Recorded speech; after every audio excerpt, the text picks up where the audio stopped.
wait for a few people to come in, you know, that way we can get everybody's attention real quick.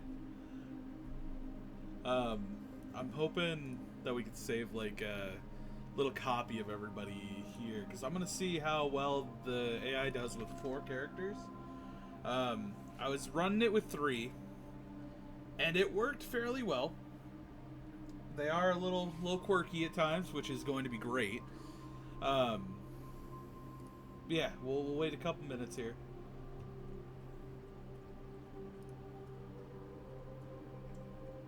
I think it'll be a blast, you know. At least a little goofy, that's for sure. Because I made very odd characters. Weird.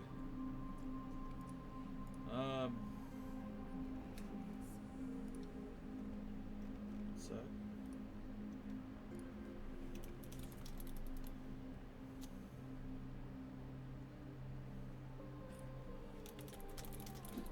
Oh, dog, you alright?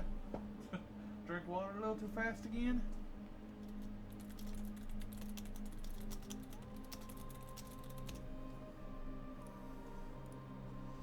Alright, Hi. Come up here. Good dog, good dog. Ah, shit. Scratching me leg, don't worry everybody, it's great, it's great. Ooh, wee. Do I need to refresh chat? Maybe that'll work. Like, it's just not showing me stuff. Okay. So I can do that. I can do that, but it has to be later as like an NPC. But how's it going, Lakin? I'm gonna go over the characters here in a minute. We have 4 characters already set. All of them very quirky, very fun. If you want to come in and do voices, let me know, because it would be really good. I have 4 characters. Like, we haven't started yet. We're just about to. And we control the narrative of the story, make it funny, just go crazy with it. And I'm excited. I'm excited. Nut. Yeah, man, like I remember showing you the other, so okay, so I'm gonna read this off. So, character 1 is a crazed car salesman character named Roadkill, who is a rat folk who tries to sell used vanimals, which are monster-like vehicles with rabid teeth and wild bodies. Let's say, but vaguely in the shape of a car or van or minivan. When a sale is made, he will use magic to summon it out of a portal, and it will come out hungry, but the deed will be in the buyer's name. His morals are to get them sold by any means necessary, to a scary sense. He may even try and sell his party out to make a sell. He's a level 10 rogue. Character 2, a frog person named Ribbit, who speaks in metaphors and misunderstood statements that are based on old philosophers of the past era. He knows nothing about those said philosophers and makes things up about them to suit the situation. Tends to be the equalizer of the group, viewing the good and the bad, even if he's too naive to act on those good choices most times. He's a level 10 fighter. We have an emo character named Pain Darkwing, who prefers to look at the dark side, which is an inverse of all light side moralities. They are considered to be the most goth person in the world by their own standing, so much so that they will even make sure to show you their emo playlists of old gothic rock hits that they found across the land. They own a guitar that they cannot play, and when asked they will pretend they do, but then push the narrative that something is going on or they heard something, so it always gets pushed back. They are a level 10 wizard who believe they are a warlock. Believe and or pretends they are a warlock. There we go. Then we have character 4, Dave. Dave is a human who is along for the ride. He has weird quirks that he doesn't know directions, cannot fight, and pretends that he knows karate if it helps him seem capable. The other party members, for some reason, love him as a brother. He was raised by an abusive cat family and is considered the dog of the family. The abuse was that they were just really cuddly with him. He escaped with his pretend karate. He's a level 10 commoner. Some ebony darkness dimension raven way. Yeah. Right. Now we will start. The scene starts with all of them entering the land of Morrisville, a village that is known to have been haunted. They were all at dinner with Count Orville Redenbacher, who suddenly died midway through the conversation about peace along the land. They all, being from the guild, are startled, and with all the doors locking around them, they have to find out who killed this wonderful Count of the land of Morrisville together, even if the walls seem to creak. And the manor is old and dusty, perhaps haunted. What do you do first? Let's see what they are up to today. So, the way that it works is that it's fairly decent at it. Like, it has done a lot overall, but I'm wondering how it plays with 4 characters. We did 3 last time.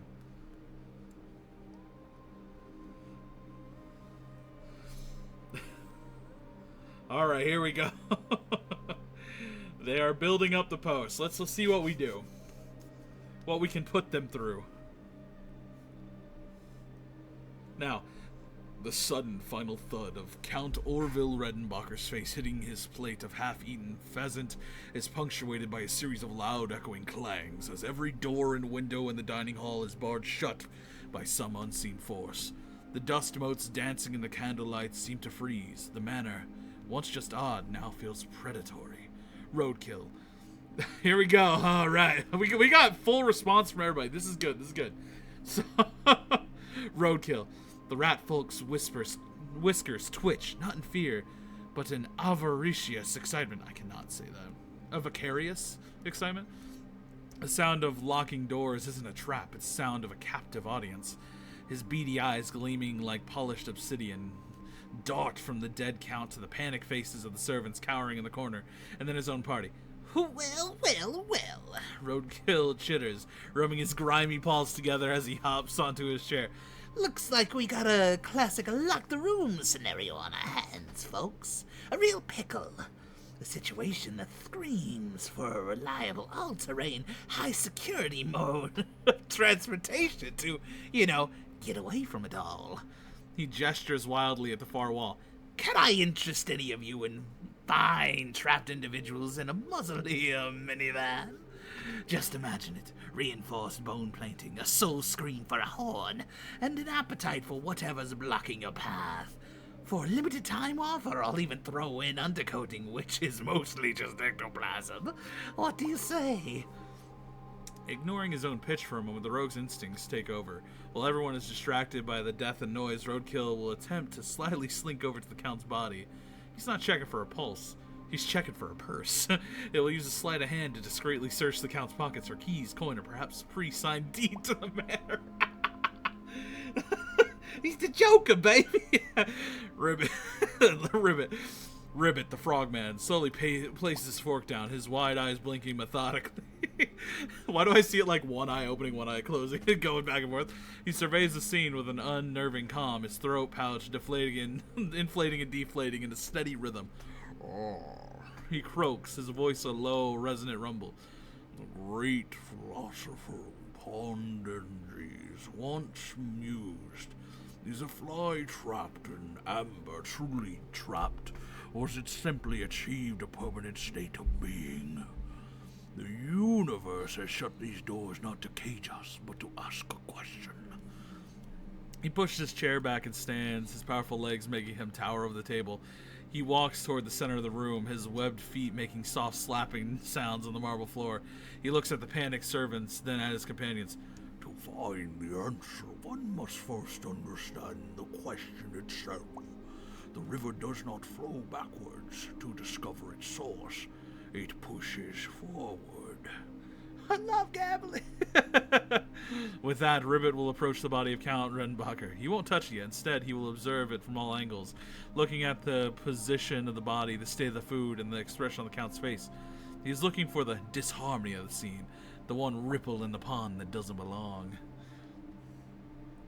Payne Darkwing. A slow, melancholic smile creeps across Payne Darkwing's pale face. They gently push a strand of jet black hair from their eyes and let out a sigh of pure, unadulterated bliss. Finally, they whisper, the sound barely audible over the creaking of the manor. Some real atmosphere. The locked doors, the sudden death, the creeping dread, it's like their favorite song has come to life. They pull a small black lacquered music box from their gothic trench coat and wind it up. A tiny sorrowful melody begins to play. The dark side embraces this moment. They declare to no one in particular, death is but a doorway to a more permanent state of an eye. The Count is not gone, he is simply unsubscribed from the mortal coil. Payne pulls out the guitar, the Axe of Agony, and holds it like a sacred artifact. They don't play it, of course. The acoustics in here, divinely depressing. I must save my lament for when the spirits truly begin to stir. Lowering the guitar, Payne's eyes narrow. As a wizard who feels the dramatic pull of a warlock, they know when this event is steeped with arcane energy. Payne will cast Detect Magic, announcing it as, I shall now peel back the veil of mundanity and gaze into the abyss. Let the shadows whisper their secrets into me. They will slowly scan the room, paying special attention to the Count's body, the food, and the doors, looking for any lingering magical auras. Dave... Oh, no! I read the top right! Dave shrieks. It's a high-pitched, surprisingly loud sound that cuts through the tension like a wet noodle. His eyes are wide as dinner plates, and he immediately drops to the floor and scrambles behind Ribbit's legs, using the large frogman as a shield. Guys! He stammers, peeking out from behind the sturdy green cap. The doors! The Count! He's doing a really good job of pretending to be dead. When no one confirms his hopeful theory, the panic intensifies. His brain, devoid of any useful skills, short-circuits and lands on the only defense mechanism he has. He shakily gets to his feet, stumbles to the middle of the room, and strikes a wobbly, nonsensical pose. His hands held up in a way he thinks is fearsome to a cry shout. Yaw! He shouts, his voice cracking. Stand back, whatever you are. I know karate, from the ancient school of Meow Shooter. We were very cuddly. It was brutal. I will, he looks down at his trembling hands and then back at the dead Count. I will protect you all, he declares with zero confidence, shuffling his feet into a slightly different, equally useless stance. He's now on high alert, ready to fight whatever shadow or creaks make a sudden move. Oh, fuck. Okay. Oh, shit. Okay, let's also open this up, because this is what's going to have to happen for any dice rolls. We will roll the d20. So, for the first one, this is for them looking for a coin purse or something. That'll be 14. Let's add another d20. This will be for the lingering magic looking around. And, well, this is for the frog, my bad. Then this one will be for Darkwing. Perfect. 14, 10, 8. Now let's go ahead. Let's go through here. Meow Shoo, no fucking way. We were literally just watching a show that was all cat jokes. It was called Nyai, the Living Cat. No way, dude. Alright, as you all begin to panic and begin your observations, you notice the butler is gone. Oh, no. The first character, of course, we got ourselves Roadkill. You go through his pockets, and on a roll of 14 on a d20, you find 100 gold. Find a 100 gold valued ring with a signet of a small spider web. As for a deed, you are fresh out of luck. The people in the corner, the peasants in the I can't spell peasants for the life of me, can I? Peasants. It's just an A, I always fuck up. Lakin's desktop view, more cap on. Oh yeah. The peasants in the corner don't quite understand what you were saying with your vehicles, but they are impressed due to your calm. They are impressed by your calm, but not your pitch. Ribbit, as you look and behold the land, the manor before you, you notice Butler has disappeared. The only abnormality outside of the Count looking deader than a doornail. They look to have been poisoned, but not by the food. If that was the case, you all would have dropped dead by now. As for you, Payne, you notice that the magic around his mouth is similar to that of a silence spell, as if their words, no. Let's just change that. You notice the magic around the air, all linking to the torches. A simple spell used to keep flames lit. As for the body, there is no magic within him. Not even in the weapon he carried. In the scabbard now. On his hip. Dave, as you are panicking, you lift your hands up, screaming still. The cat.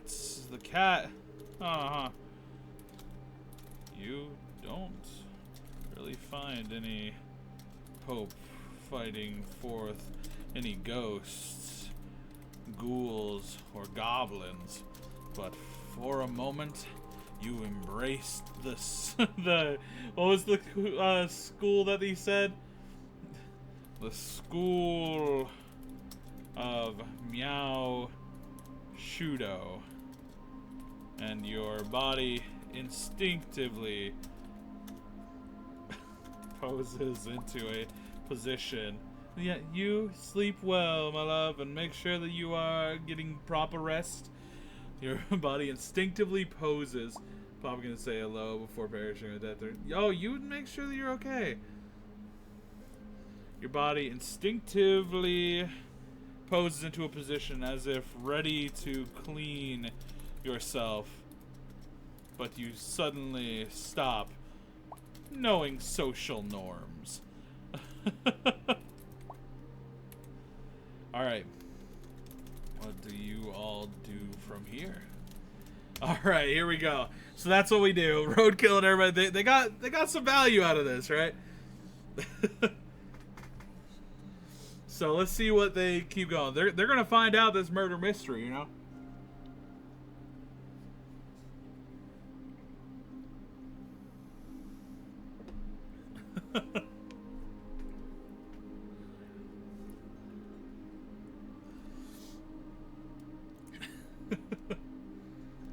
Alright.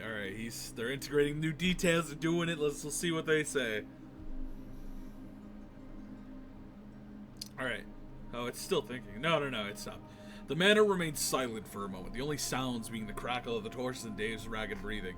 Roadkill's grimy little claws close around the ring. The weight is satisfying. His eyes, masters of appraisal, instantly recognize the gold's value.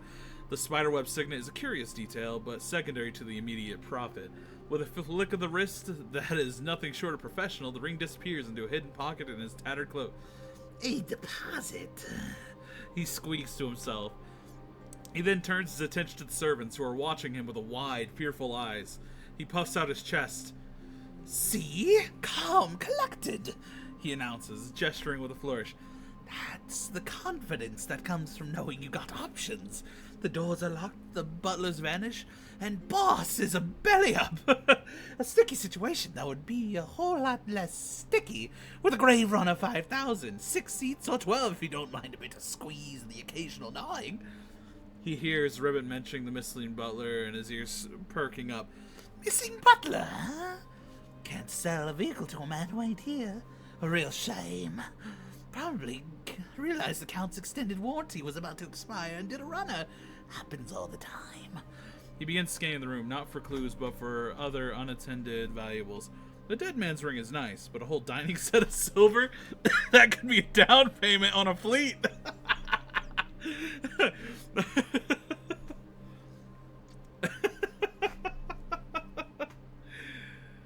Oh, fuck it.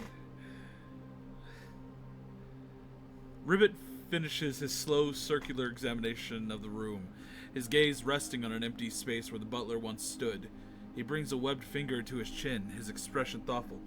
"The pond is still," he rumbles, his voice cutting through Roadkill's sales pitch. "Yet one frog is missing from his lily pad.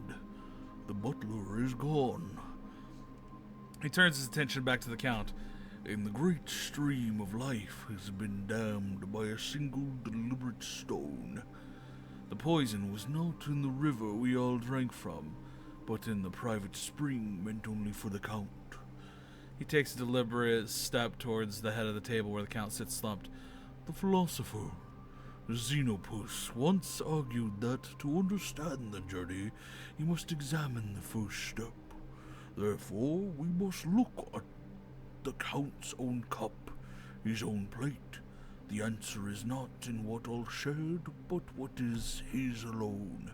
Ribbit will carefully investigate the Count's personal glass and dishware, looking for any residue, strange coloration, or unique scent that is not present on anyone else's. Pain, Darkwing. Pain lets out a long, disappointed sigh as their magical sight fades. The world returns to its mundane, non-glowing state. "How pedestrian," they drone, their voice dripping with disillusionment. "No ethereal shackles, no soul-writhing curses, not even a wisp of necromantic energy.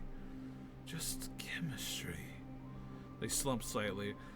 "The darkness of the moral heart is, I concede, its own kind of abyss, but it lacks flair." When Ribbit mentions a missing butler, Payne's interest is renewed. A flicker of dark inspiration lights her eyes.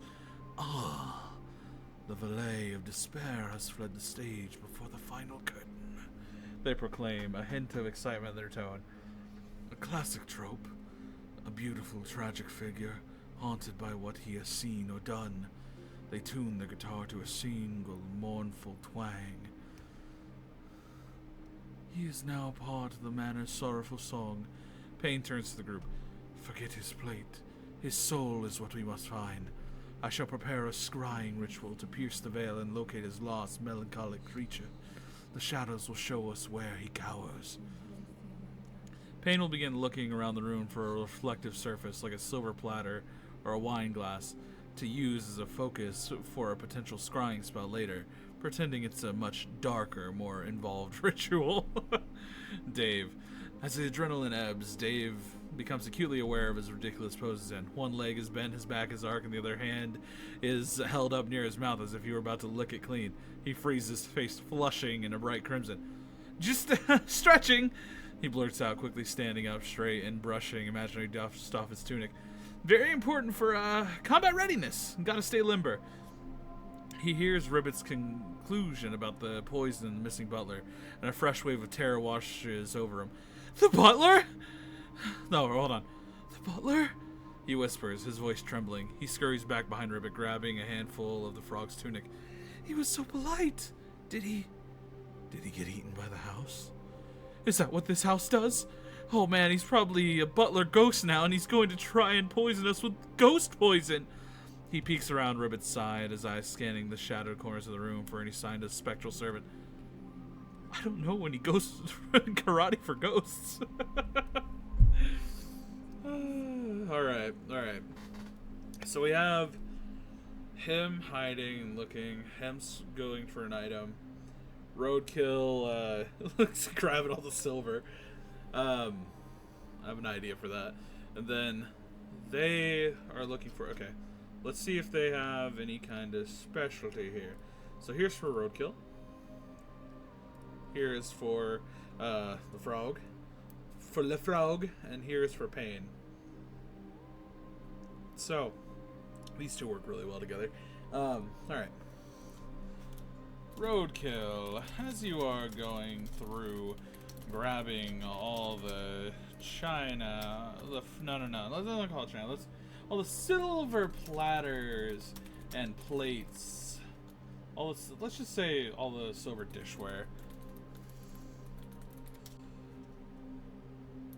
You throw around the food, not caring for it splattering to the ground. That gold will be yours when sold per pound, that is. When the dishware is sold per pound, that is. But as you are rallying up the rest, you finally get to the largest one, the platter in the center that is clear of debris, which Pain and you both grab at the same time. Pain needing it for some reason that you are unsure about. It's gonna be fun. Like, I'm gonna see what they do. And you for the value in it. Ribbit, you with a roll of, I hope that you have a good night. With a roll of 8 on the D. Oh wait, no. Roll 8 on the D20. You sniff the drinks, look at the food, and you even take a nibble yourself. This was no poison inside his meal or drink. It was something else. A poison that lingered. Dave, as you hide, you notice that the sound of the floorboards seem to crackle with the sound that only the old manor could make. Ah! With that, your body jumped out of fear, maybe anxiety, but this place is haunted. You know it. Well, I hope that you have a good night. I'm just here doing this really fun idea. Alright, what do you all do from here? Alright, so let's see what they do. I'm having a lot of fun with this. I will self-care. Thank you. Well, you gotta wait for your streak to kick in.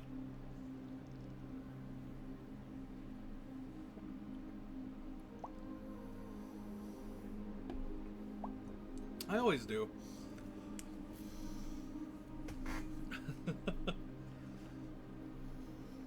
This is gonna be really, really fun though. Like, it's already been pretty funny. I need to streak. I need to streak it fast. Yo, my God, streaking! But all right, the clatter of silver being hastily shoved into the sack stops abruptly, replaced by a tense silence and standoff. Pain, Darkwing, and Roadkill. Both sets of claws, one pale and adorned with black fingernail polish, the other grimy and rat-like, are clamped firmly onto the large ornate silver platter in the center of the table. Unhand this vessel of sorrow, you grasping little creature. Pain hisses, their voice a low, dramatic whisper. Its reflective surface is required for a communion with the dark side. It is not for your profane collection of cutlery. Roadkill tugs back, his nose twitching with indignation. Vessel of sorrow? Lady, this is a top-of-the-line grade A silver platter. Look at the first finish on this thing. Low mileage, one previous owner, who, I will say this with all due respect to the deceased, won't be needing it anymore. Has resale value. Its value is metaphysical, not monetary. Payne insists, trying to wrench it free. Metaphysical? Don't pay for the demonic fuel in a hellscraper SUV. Roadkill counters. Tell you what, I'll lease it to you. A small scrying fee, say 20 gold. We can work out a payment plan. No. Okay, Dave. The sound of a long, mournful groan from the floorboards directly behind Dave slices through the argument. Dave leaps a foot in the air, spinning around so fast he nearly trips over his own feet. He lands in a low crouch, hands held up like trembling claws, his eyes darting wildly into the shadows. Did you hear that? He squeaks, his voice cracking with pure terror. It's behind me. It's a ghost. It's a butler ghost, and he's wearing heavy ghost shoes. He's come to polish the silver, and they murder us. He begins to back away from the noise, stumbling into Ribbit's solid frame and clinging to him like a limpet. Don't let it get me, Ribbit. My Meowshudo is weak against the spectrally employed. Okay.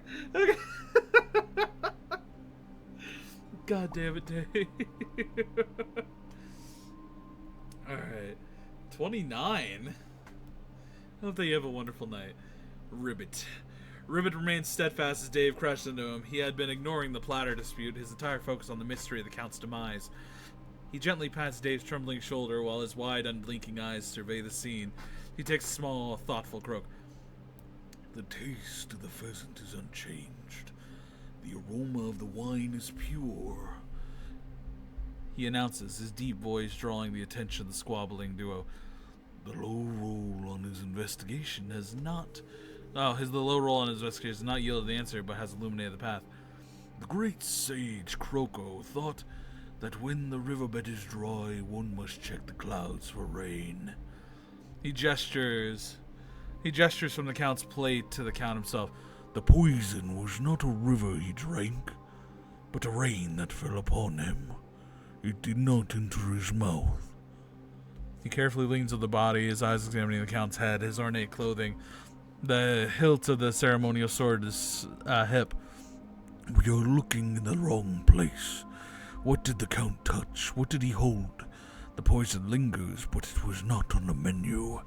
The standoff over the platter is momentarily forgotten. Roadkill and Payne both look at the platter to the body, their conflict paused by a new, more interesting problem, and Dave continues to tremble, utterly convinced the Phantom Butler is about to ask him for his drink order before shanking him with a ghost knife. God damn it. Alright. So from here, they're all kind of like investigating, so I'm going to give a lay of the scene again. As the dispute comes to a momentary halt, the room is quiet once again. The sound of the floorboards settling once again sparks the ghostly howl of fear once from Dave again. But remembering the way the dinner was set, the servants actually placed everything. Their silverware would have been touched by them as well. If it was any of the tools the Count used to eat, they would have been dead as well by now. Taking a breath, Ribbit, you have noticed that the Count, let's say you remember, let me actually roll for everybody. Let's see if anyone remembers like any details about the Count that may not be there. Alright. So, Payne Darkwing will know. With a 2 on the d20 from Ribbit and Roadkill.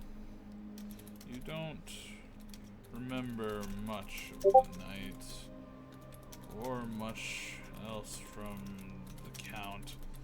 It was just a simple invitation for the guild members such as yourself. As for Pain, let's do that. Dave, you with a roll of 10, the D20, remember that the servants had helped deal out the food and the silverware, a detail already discussed.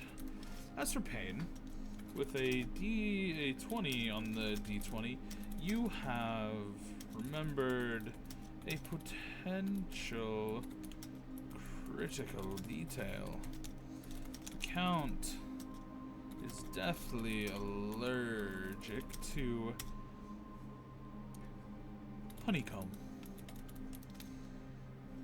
And the only thing you smelt tonight was the lovely hint of honey. Dun dun dun!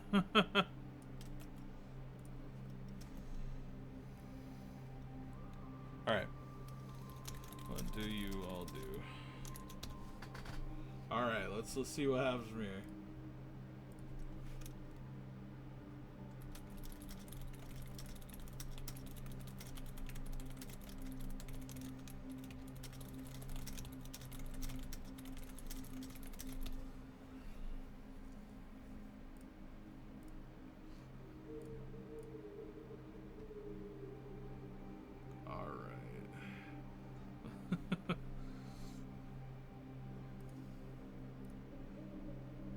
Let's see what is entailed tonight.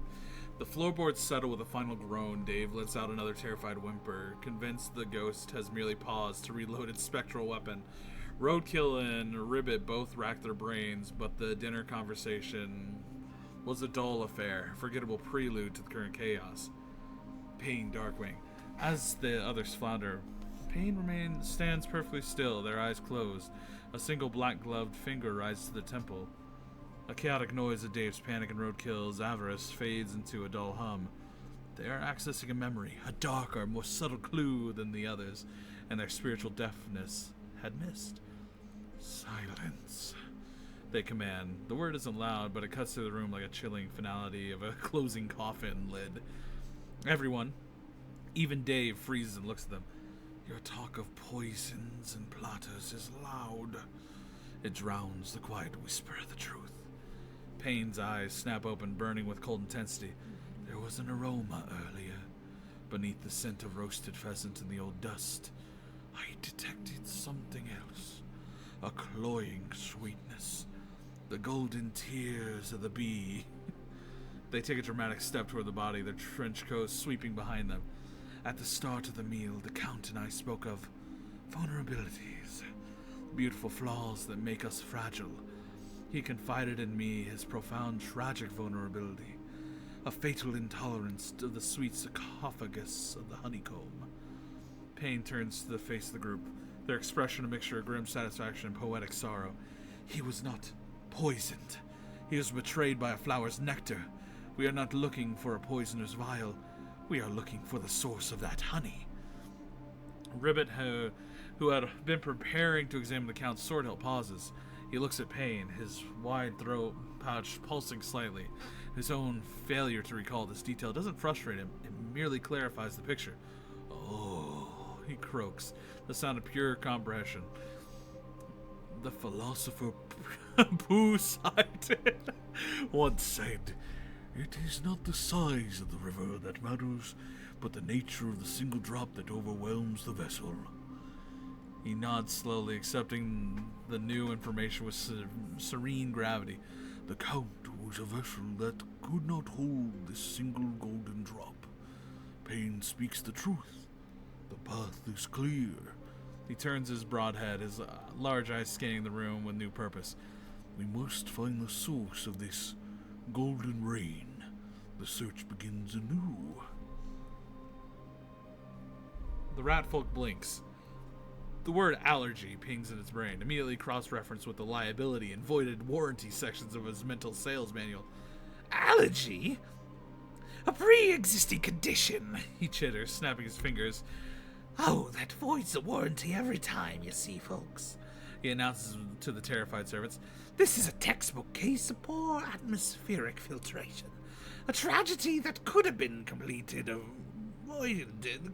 avoided with the patented Apiary Avoider 9000 filtration system, standard in all of our wasp warrior model of animals. It filters out pollen, toxins, and all deadly sweet-smelling nectars. For 3 easy payments of 99 gold. He stops as he sees Payne and glaring daggers at him. Right, honey. Find the honey. He immediately begins scurrying around the room, but his search is less than noble. He starts by checking on the count's chair, not for a beehive, but for any dropped coins. This search for honey is, to him, a search for money. Dave stares, utterly bewildered, his fear momentarily replaced by profound confusion. He tugs on the back of Ribbit's tunic. Honey? He stammers, his voice a hushed whisper. Like, from bees? Is the ghost a beekeeper? No, what if the butler ghost had a ghost beehive in his chest and he's going to shoot ghost bees at us? Are ghost bees real? I'm definitely not trained for apiary spirits. Despite his new bee-centric terror, he follows close behind Rivet as the frogman begins his search. Being near the group, even if they're looking for components of the newest nightmare, is better than being alone with the creaky floorboards. Alright. So, we now have a search from everybody. Let's give everybody their little search die here. Alright, 10, 4, 14. Wow, they're doing so great. Roadkill. Hold on. While you all begin to search for the honey, things are silent, dreary. This place is a horrid monstrosity of unwelcome cobwebs and ghoulish yet lavish fixings.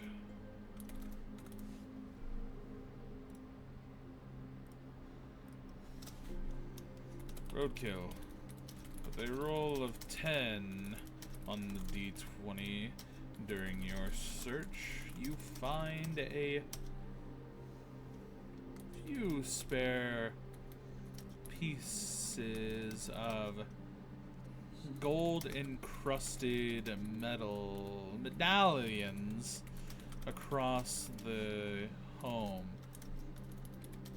One even locked in as a fixture on the bottom of the chair. They will sell for a wonderful 20 gold each. You pocket them. The same symbol of the spider web on them. As for Ribbit and Payne, you both begin to search in different sides of the room. Payne, let's do Ribbit first. Ribbit, you tap on the walls looking for any kind of hidden door leading to any kind of apiary like room. Only for dust to get in your eyes with a roll of 2 on your D20 roll. Payne, you are equally met with an abnormality that is only one for yourself in anger of reading it. I can't spell abnormality, apparently. On the wall you searched, there was a book of Famous Gothic idols. Your name wasn't in there. With a roll of 2 on your D20 pane, you see your nemesis's name.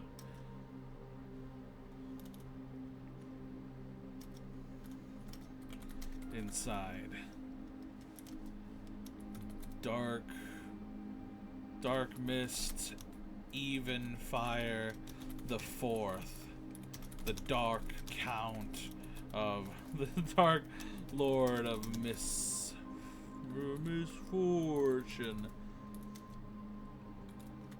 labeled as King of the Goths. Dave, you searched for ghost bees. Clearly there could have been some, if not okay. But, alas, you didn't find any with your roll of, what was his roll? I know it was low. 2 of 2 on the D20. You have found a simple, sticky pile of moist sugar and no, let's do moist food matter with jam across it. It probably would have been good. Maybe even worth a taste, even though it's been on the floor. Couldn't hurt, could it?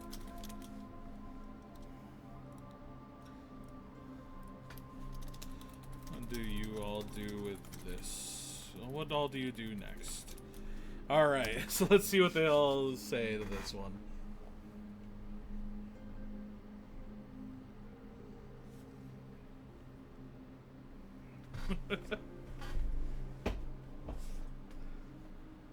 I like that it's like constructing in-game moments. All like it seems very okay.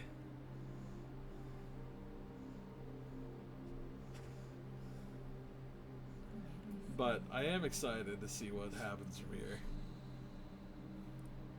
I think I'm gonna lower this chat box a little bit.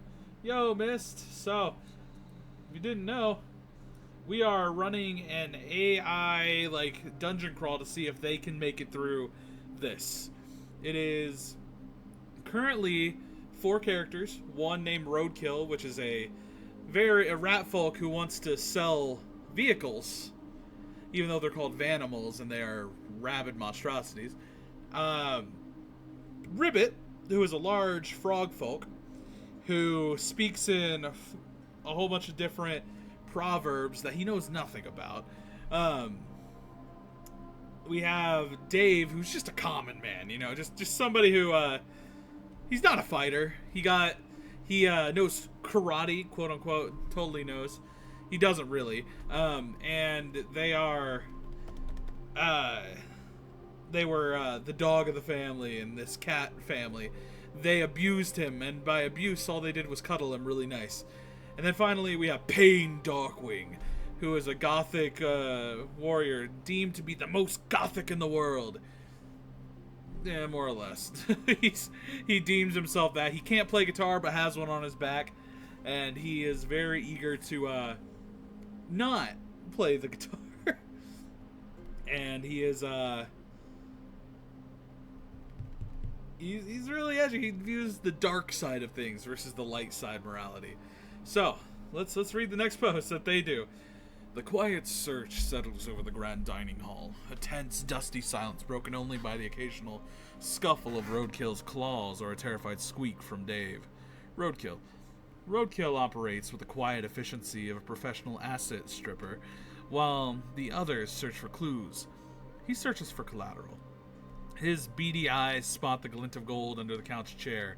With a deft movement and the help of a small pry bar from his coat, the first medallion comes loose with a satisfying pop.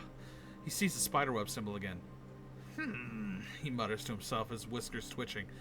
The arachnid trim package. Very high end. He finds 2 more, pocketing them with the speed of a practiced thief. The spiderweb is no longer just a symbol, it's a brand logo. And right now, it's a brand he's very interested in. The honey can wait. A full set of these medallions could be a down payment on a slightly used entry-level Impala Apocalypse. Ribbit. Tap. Tap. Thump. Ribbit presses his ear against the flocked wallpaper, listening for the hollow sound of a hidden passage. He knocks one more time, and a cloud of ancient dust, disturbed from its slumber, poofs directly in his face. He sputters, reeling back and rubbing his large, irritated eyes with the backs of his webbed hands. The great philosopher Socrates thought that one could not find a fish by climbing a tree. This wall is a tree, the fish is elsewhere. Blinking away tears of dust, he abandons the wall and turns to observe his companions, hoping their paths are proving more fruitful. Dave, the search for ghost bees has been a total bust. Not a single buzz, not one spectral stinger. Dejected, Dave scans the floor for other threats when his eyes land on a small glistening pile near the leg of the side table. It's a sticky-looking dollop of what looks like jam, bread, and maybe some sort of meat all mashed together. His stomach rumbles. The pheasant dinner was so rudely interrupted. It's on the floor, a small rational part of his brain says. But it's jam, another much larger part of his brain shouts back. He glanced over his shoulder. Roadkill is looting, Payne is reading, Ribbit is fighting a wall. No one is looking. He gets down on his hands and knees and creeps toward the jam glob. It couldn't hurt to just have a taste, right? 5-second rule? The manner is old, so maybe it's more like a 500-year roll. He extends a single trembling finger towards the moist pile. Payne's search for one contemptuous dismissal. They sneer at the garnished gold leaf on the picture frames and scoff at the drab tapestries. Their search leads them to a small built-in bookshelf filled with what appears to be the Count's light reading. One leather-bound tome catches their eyes. Famous Gothic Idols, a compendium of the children of the night. A rare, genuine smile touches Payne's lips. A true admirer of true art. They whisper, pulling the heavy book from the shelf. They open it with reverence, fully expecting to find a lavish multi-page spread of their own contributions to the culture of despair. They flip past the introduction. Well, page 1, page 2, their smile falters. They flip faster, their movements become more frantic. They're not in the index. Finally, they land on the chapter titled The Modern Masters of Melancholy, and there, under a lavish portrait of a man with ridiculously high-collared armor and what is clearly store-bought silver hair dye, is the name. The book falls from their hands, then is snatched out of the air before it can hit the ground. Payne's hands are trembling. Their face, a mask of pure, undiluted rage. Dark mist, even fire, the fourth! They roar, the name echoing through the hall like a blasphemous curse. Thump. Whump. The book flies across the room, hitting the far wall with a sickening thud. A poser! A charlatan! King of the Goths! Payne shrieks, their voice crackling with fury. He listens to pop-punk ballads about sorrow. He thinks black eyeliner is a statement instead of a permanent state of being. This is an affront to the very fabric of the abyss. This entire investigation is tainted. This house of horrors has been desecrated by the mere mention of his name. The murder, the honey, the locked doors, all are completely forgotten. Incinerated by the black fire of Payne's fury over the ultimate personal insults. All right. Let's do some rolls here. First, we will roll for Roadkill. He's still doing all his stuff. So he'll find some more medallions. Another will be for Dave. We're gonna see if he eats the food and nothing bad happens. Well, and then finally we're going to have a roll for the book to see what happens. That'll work. All right, so Roadkill, you kept going, finding 3 more medallions with a roll of 15 on the D20. But all good things come to an end as you hear the sound of the book thrown and the tantrum of Payne. Best not search any longer. though a good down payment on the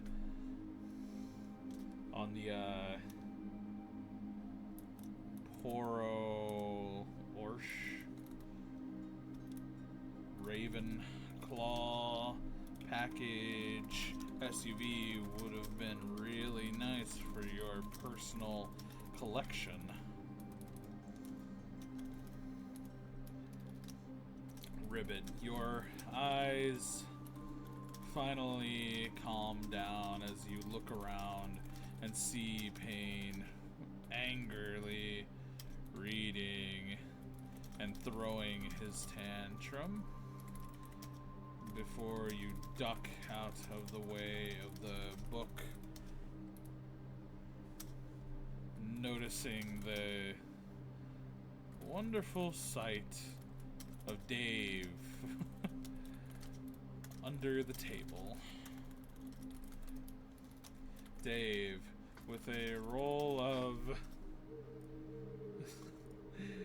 7 on a d20 of your stealth, your eyes meet Ribbit's with your finger already brought back with the jam onto your tongue. The moment of sheer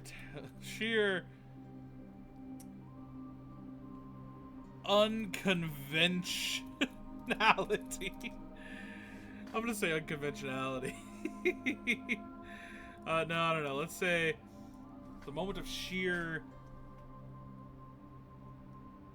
albeit, nah.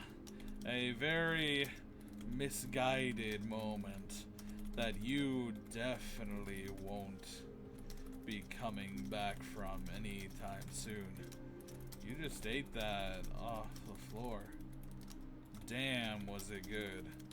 But oh no, the embarrassment that you will have for a while.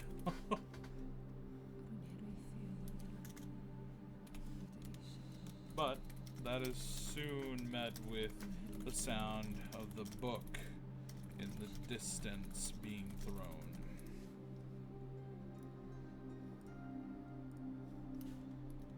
Pain. The anger is making the peasants fear for your reaction, as if your hair was standing on end like an angry witch. The book thrown made them all jump, but what happened afterward was nothing short of a mystery. The book slams into a painting of a Vanimal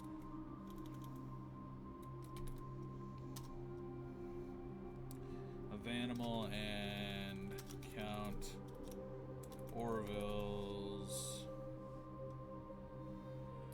Oh, sent to the painting of Vanimal and Count Orville. He was a proud owner of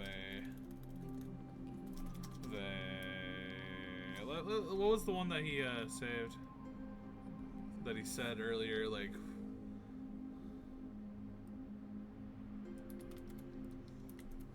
Long Lips, which he was dwarfed by due to its incredible height.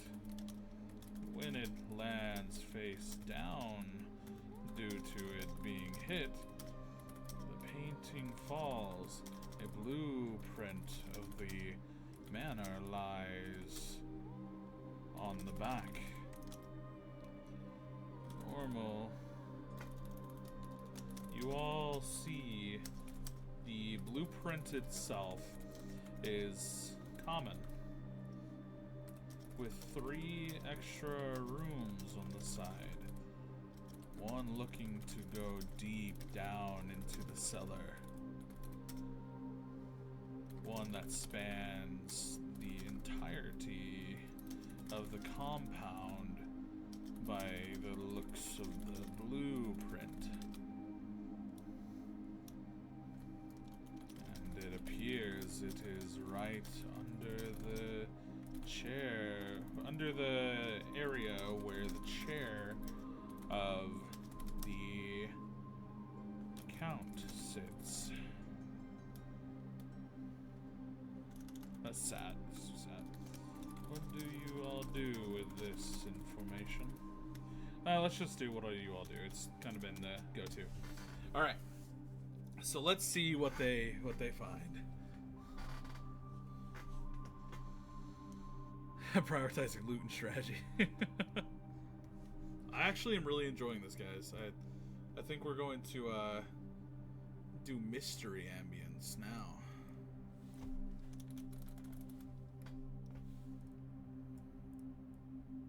Oh yeah, oh yeah. But how you doing, Mist?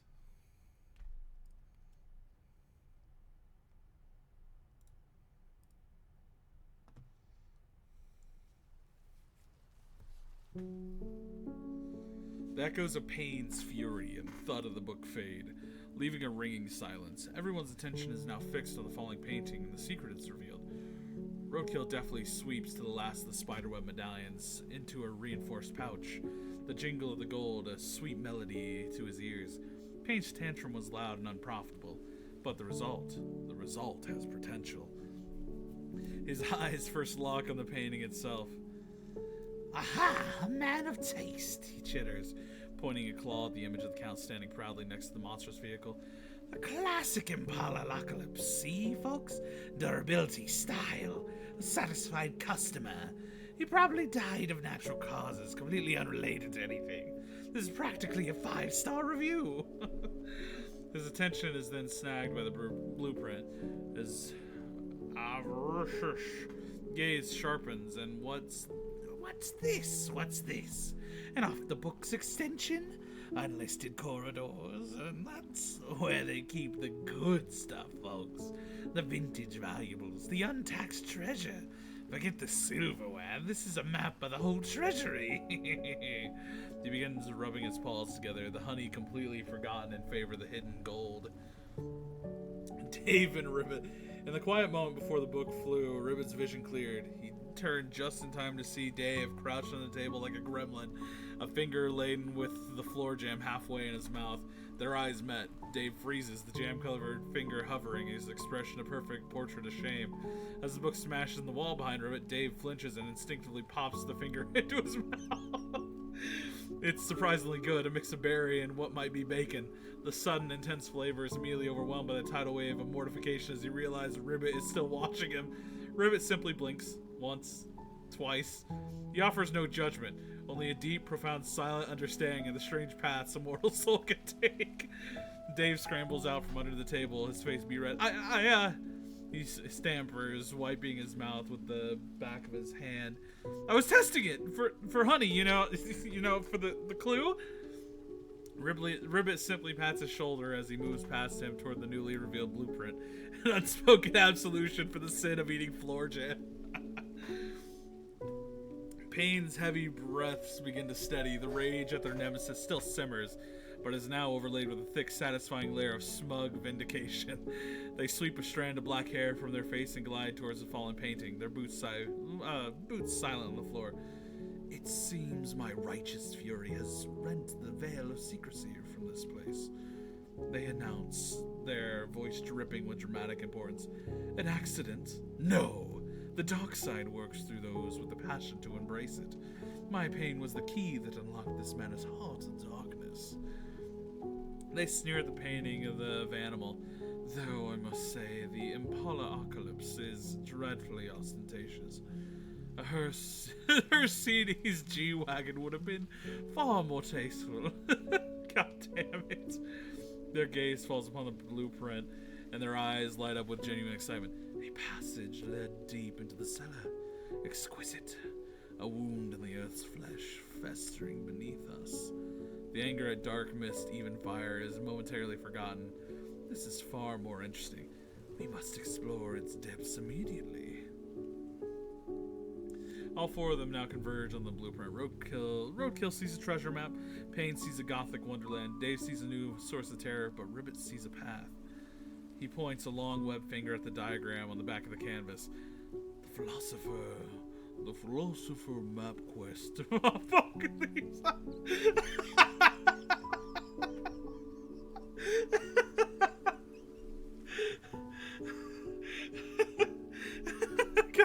I gotta copy this. This is good. Oh god.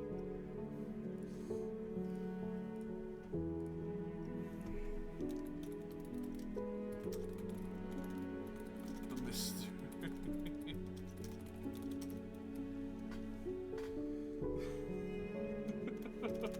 What is that?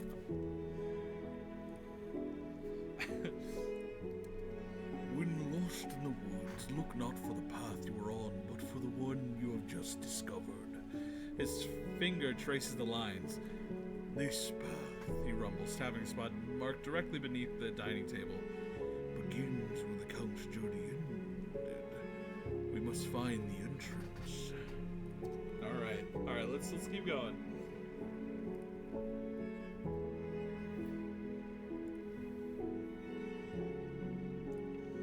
Alright, let's see what we can do. Alright.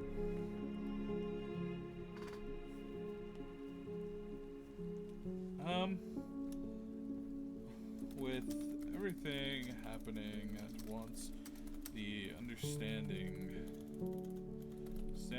from you all is that you need to search the chair, see where that passage may be. There is no other choice. Only the adventure that lies forward. You all begin to look around the chair for anything. A button, a loose rock, maybe a break in the marble.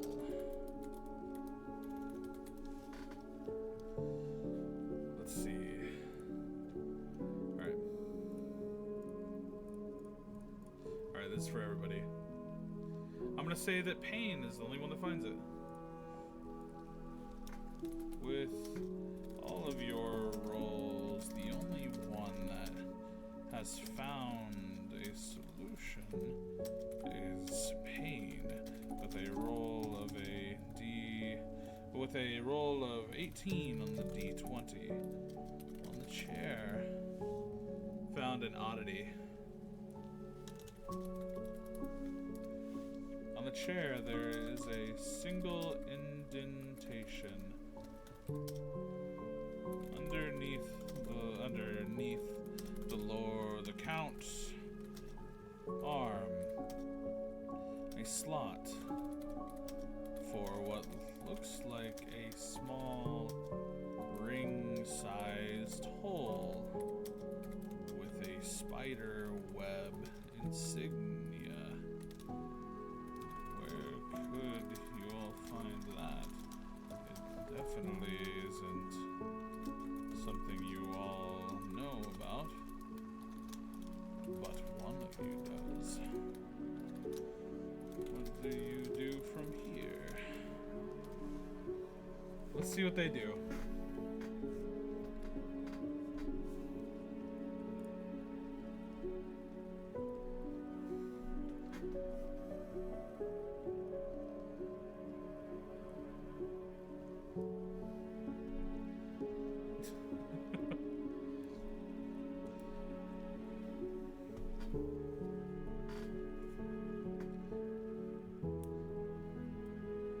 Alright, the four of them gather around the ornate, high-backed chair where the Count met his end. They run their hands over the carved wood, tap the leather upholstery, and peer into the dark space underneath it, searching for the trigger. While the others conduct their clumsy, brutish searches, Pain approaches the chair with a sense of communion. They don't just look, they feel. Their pale fingers draped in black leather trail delicately along the armrest, sensing the history, the sorrow, the lingering presence of the man who died there. Their touch is sensitive, attuned to the subtle vibrations of the world's dark secrets. And then, their fingertips. Behold. Pain breathes, their voice conspiratorial whisper that commands immediate attention. Others stop and turn. The manor's heart has a lock. My fingers attuned to the subtle architecture of despair have found it. They point to the spot at the underside of the right armrest, hidden from casual view. There, nestled in the dark wood, is a perfectly circular indentation with the size of a signet ring. Etched in the center of the depression, a small, unmistakable spiderweb. It waits, Payne declares with grim satisfaction. It yearns for a key, a token of belonging to this web of secrets. Ribbit leans in for a closer look, his large eyes examining the slot with methodical precision. God, I cannot talk. He does not touch it. A door is present, but the key is absent. He rumbles, stating the obvious with philosophical weight. The great thinker Ki Santo once posited that a lock is but half of a device, a profound truth. He straightens up, stroking his chin thoughtfully. A man of the Count's stature could not be far from his signet. It is part of his very identity. We must reconsider the source. He looks pointedly at the body of the Count, unaware that it has already been professionally pilfered. Try and get this a little lower. Dave peeks out from behind Ribbit, his eyes wide. A spiderweb ring hole? He squeaks.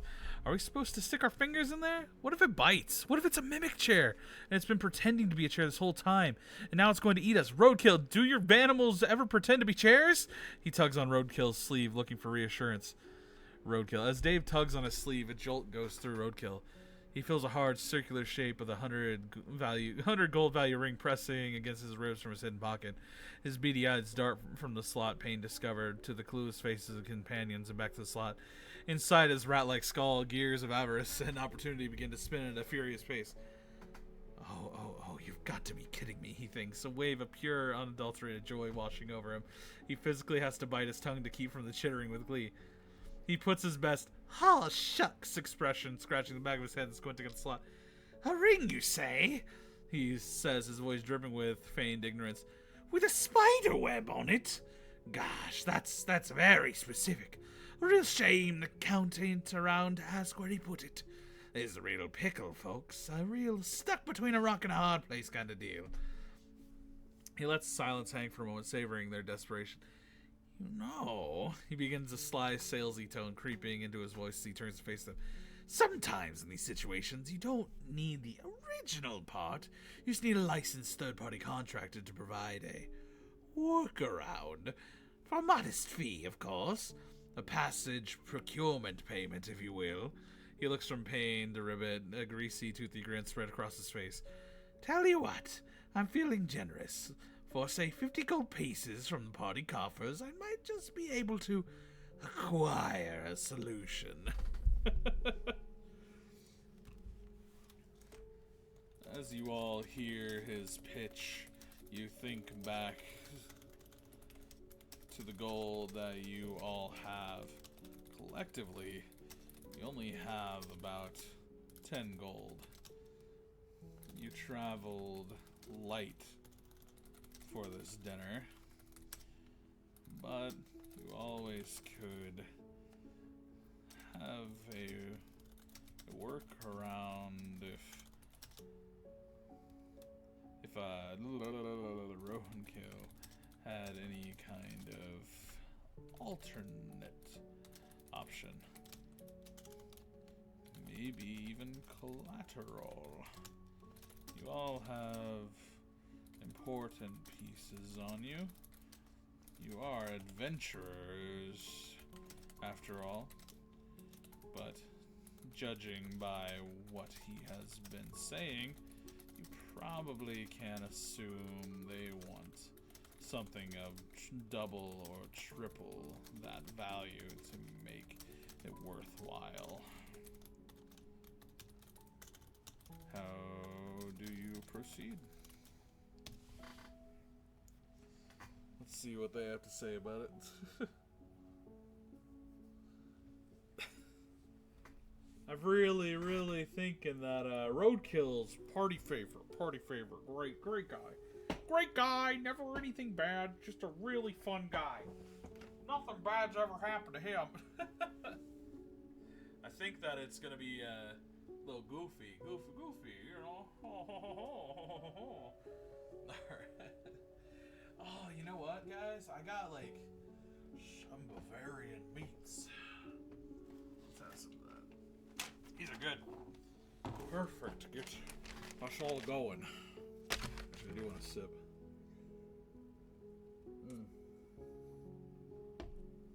That's good. Okay.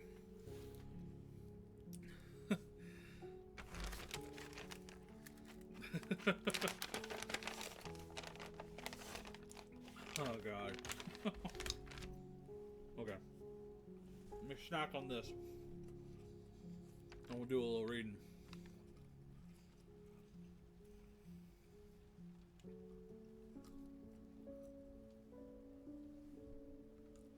Don't worry, Cleo. I got some for you. Here you go, puppy.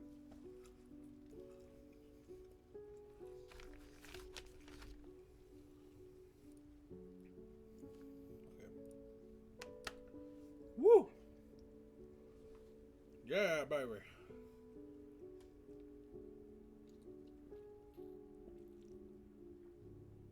Alright, so. A collective, unspoken realization dawns on the party. Their coin pouches are decidedly light. 10 gold pieces feels like 10 pebbles when the total is 50. The air grows thick with tension. Dave is the first to break silence, his voice filled with genuine, wounded confusion. 50 gold?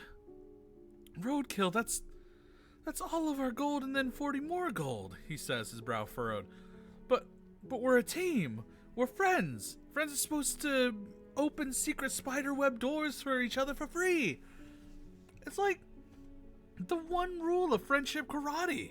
He looks around at the others for support, his expression pleading. We're a family, a weird family with a frog and a rat and a sad person, but a family. Pain lets out a long, suffering sigh, pinching the bridge of their nose. Oh, cease your pathetic mewling, Dave. Do not appeal to the heart of the creature whose soul has been replaced by an abacus. Their glare fixes on Roadkill, burning with contempt for his mundane, fiscal obstacle. Fine. You require collateral for your services? You wish for an item to hold to value your grubby little claws? With a flourish of dramatic reluctance, Payne unslings their guitar. They present it to Roadkill not as an object, but as a holy relic. This, they intone, is the axe of agony. It has been soaked in the tears of a thousand forgotten poets. It has heard the final sighs of dying stars. Its sorrow is priceless. They thrust it towards him. Take it. Let this profound melancholy weigh on your soul until we can satisfy your vulgar lust for gold.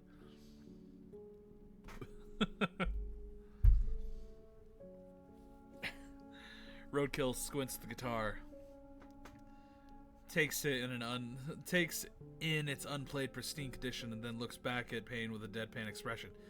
Yeah, priceless means I can't put a price on it, which means no resale value. Sorry, goth lady, sorrow ain't a valid currency, he says flatly. He gently pushes the guitar away.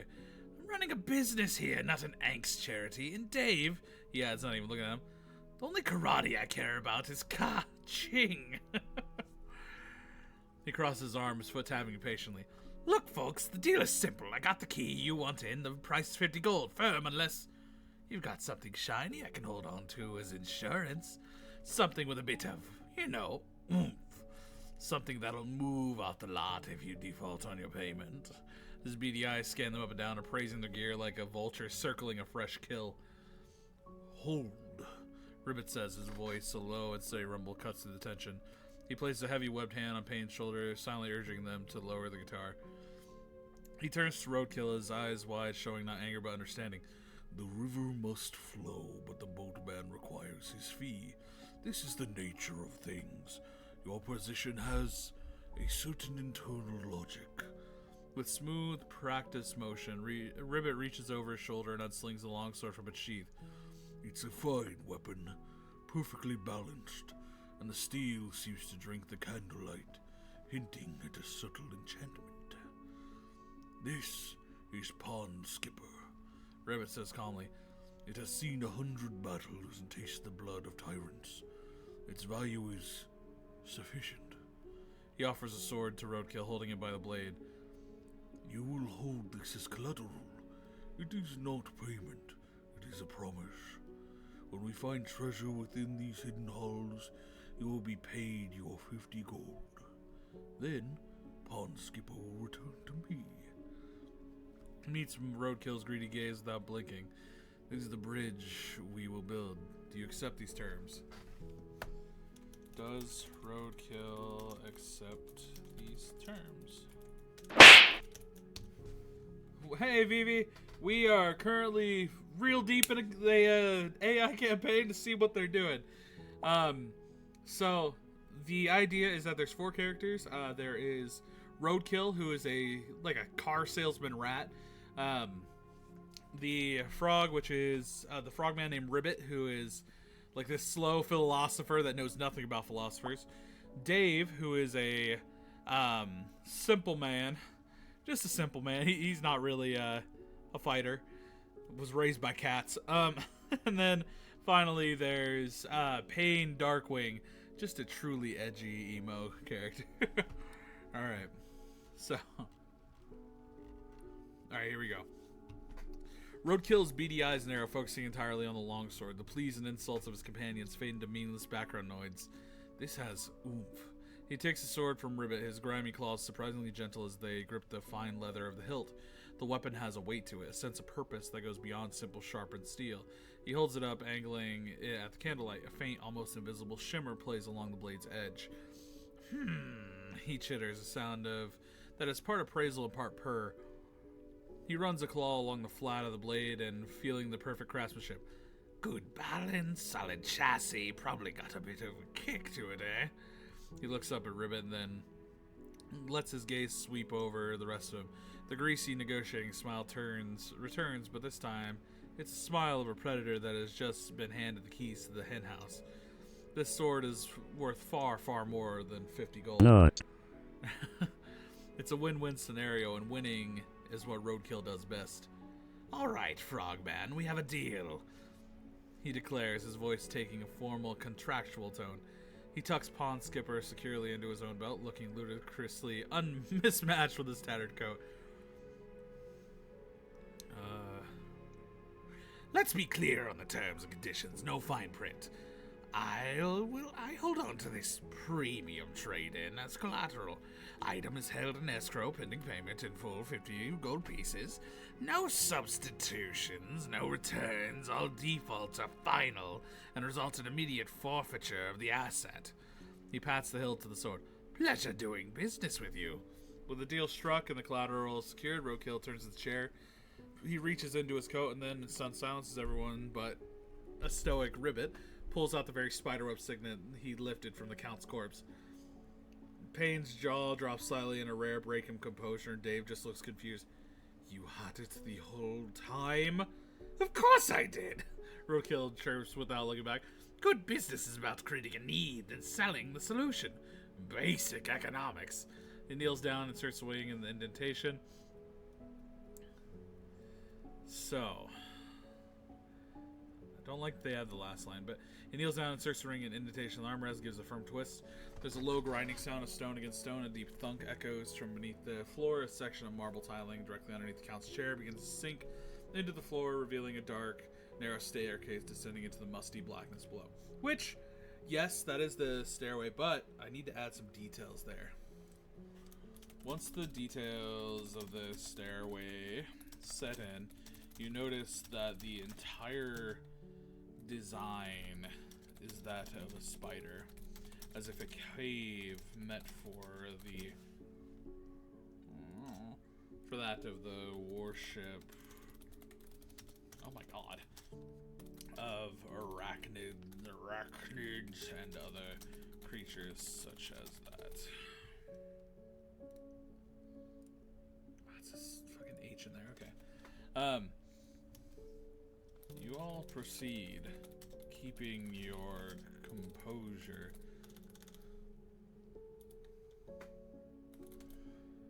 Before finally the blade that clearly is oversized compared to roadkill taps the stairway. Sound echoing in and leaving what could only be described as a wetness returns to your ears. Something down there is moist. But not only that, it's deep within the recesses of the cave. How you doing tonight, by the way, Vivi? Something long forgotten lies in wait. Could this be what killed the Count? I'm doing alright. You know, I say alright. Financial situation's its own deal. But mentally, I'm okay.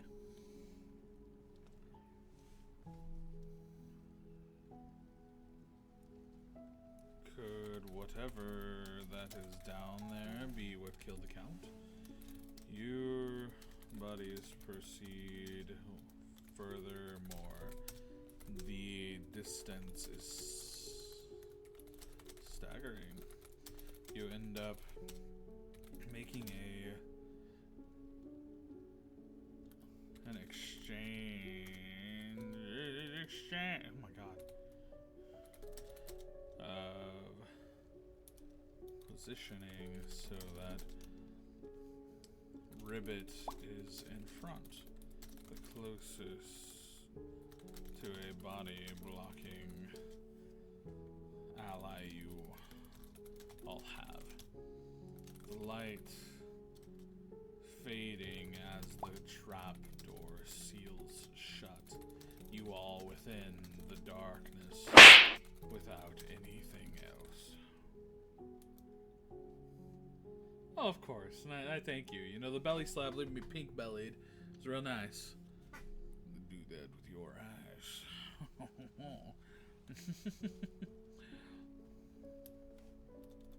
What do you all do from here? Alright, let's see what they all do.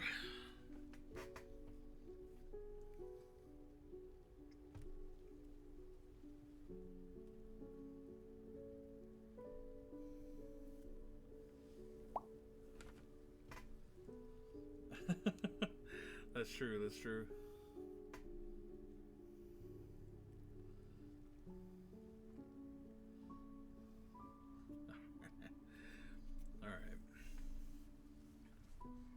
The sound of the heavy stone door sliding shut is a deep, resonant thum that feels more like a punch in the chest than a noise. Absolute profound blackness swallows you all instantly. The air suddenly cut off from the dining hall becomes thick, still, and smells of damp earth, rot, and something vaguely metallic. Dave, "Aye!" A shriek of pure... My phone is nice, so I go silent, that's why I should be... Yeah, no worries. You're just gonna listen to me voicing them all, no worries. A shriek of pure, unadulterated terror seeps through the darkness. Dave, who is right behind Ribbit, flails wildly and latches onto the frogman's back like a terrified child, his limbs wrapping around Ribbit's torso. "It's gone! The up is gone!" He wails, his voice muffled against Ribbit's tunic. "We're trapped in the spider basement. The ghost spiders are gonna get us. They're gonna lay ghost eggs in my brain. I can feel them crawling already!" The sudden darkness is an inconvenience, but not a total blackout for the ratfolk. His beady eyes adjust in a moment, the world shifting into shades of gray. He can see the terrified pale face of Dave clinging to the stoic silhouette of Ribbit. He can see pain, a serene shadow in the gloom. The stone walls of the staircase are rough-hewn, slick with moisture and carved with unsettling web-like patterns. "Great, fantastic, sealed in a damp basement," he grumbles, the oversized sword pond skipper scraping its stone behind him with a wet schlick. "You know the undercarriage on this sword is going to rust right through in this humidity. Completely voids the collateral warranty, you know." He raises his voice to be heard over Dave's panic sobs. All right, settle down, people. It's just a little dark. Nothing a set of high-intensity gloom-buster headlamps can't fix. Available for a modest fee, of course. A soft, contented sigh escapes Payne's lips, a sound of pure bliss in the suffocating dark. Oh, finally. They whisper, their voices silken caress of oppressive silence. The world as it should be, stripped of its garish, solar pretense. This is exquisite. They raise a hand, the leather of the glove creaking softly. The darkness is a gift, but our lesser eyes require concession. A few softly spoken sibilant words of magic echo in the stairwell. Let the shadows themselves birth the flicker of despair to guide our way. Tiny ball of purple light appears in the palm and floats upward and splits into 4 smaller glowing orbs that bob gently in the air. They don't cast a warm comforting light, but a sickly pale violent luminescence. The moonlight shining through a poison sky in the center of each glowing sphere, a tiny shadowy skull seems to writhe. The dancing lights illuminate the slick web-carved stair ahead. Ribbit stands firm, a solid anchor in the chaos, seemingly unbothered by Dave's frantic climbing act on his back. He waits patiently for the light. When Payne's morbid lanterns flicker to life, he nods slowly. The great philosopher Nixamander once said, his deep voice rumbles, calming the echoes of panic, the dark does not extinguish the birth. It merely asks you to feel it with your feet. Pain has given us once more. He gently pries one of Dave's arms from around his neck. Courage, Dave. The ghost spiders have not yet filed a complaint. With the path now visible in the eerie purple light, Ribbit takes the first deliberate step downwards to the wet, echoing unknown. Let us proceed. The river flows down, and so must we. Alright. So, they're proceeding through. We should make it a little interesting.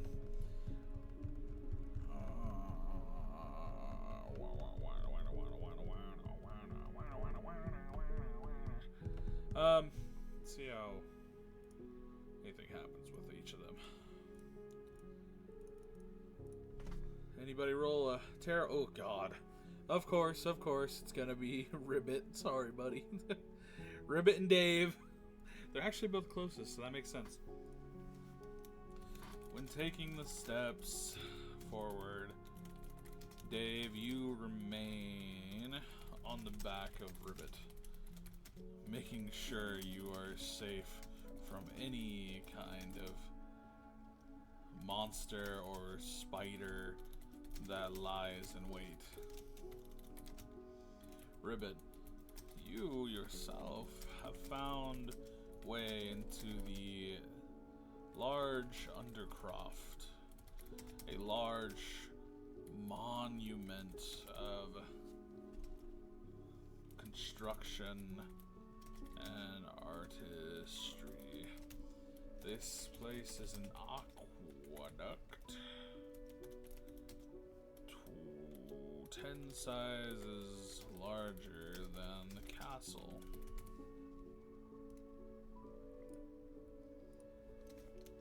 You stand there watching the waters flow, the candles on the walls glowing with the mirrored color of the dancing lights. That is, until you all hear a snap. The sound of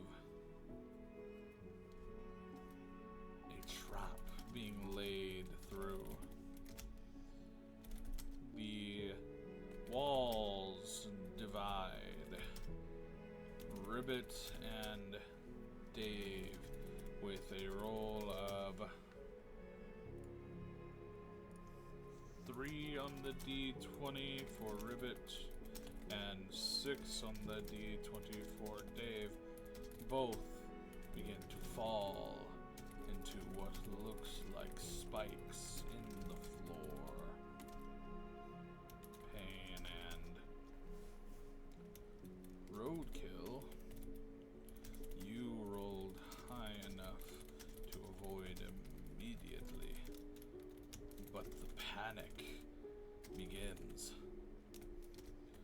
What did you do to save your allies?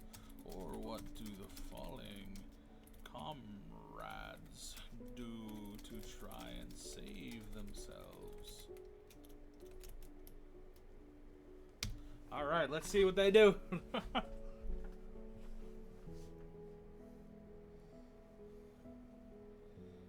want to, like, make sure their attempts.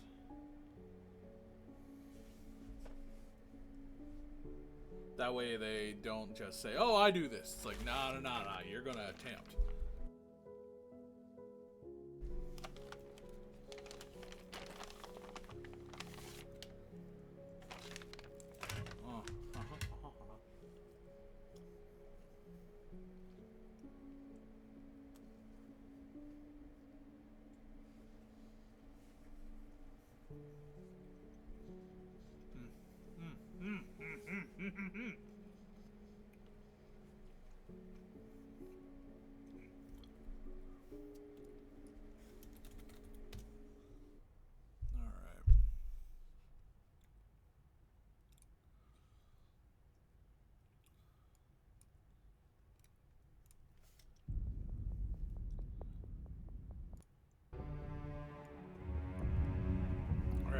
The magnificent view of the Undercroft vanishes in a dizzying blur of motion and a sickening lurch of the stomach.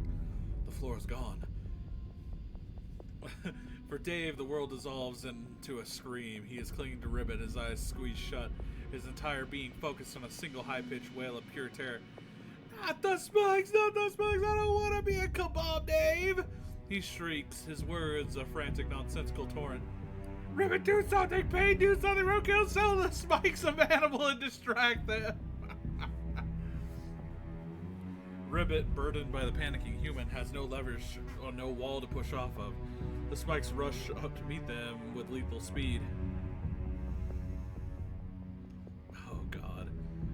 In the split second of the fall, the frogman's mind is a pool of calm acceptance. He twists his large, armored body, attempting to position himself between Dave and the force sharpening points. If this is the end, he will at least be a shield.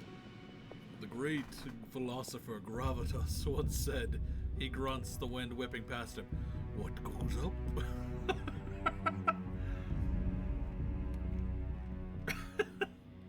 Okay.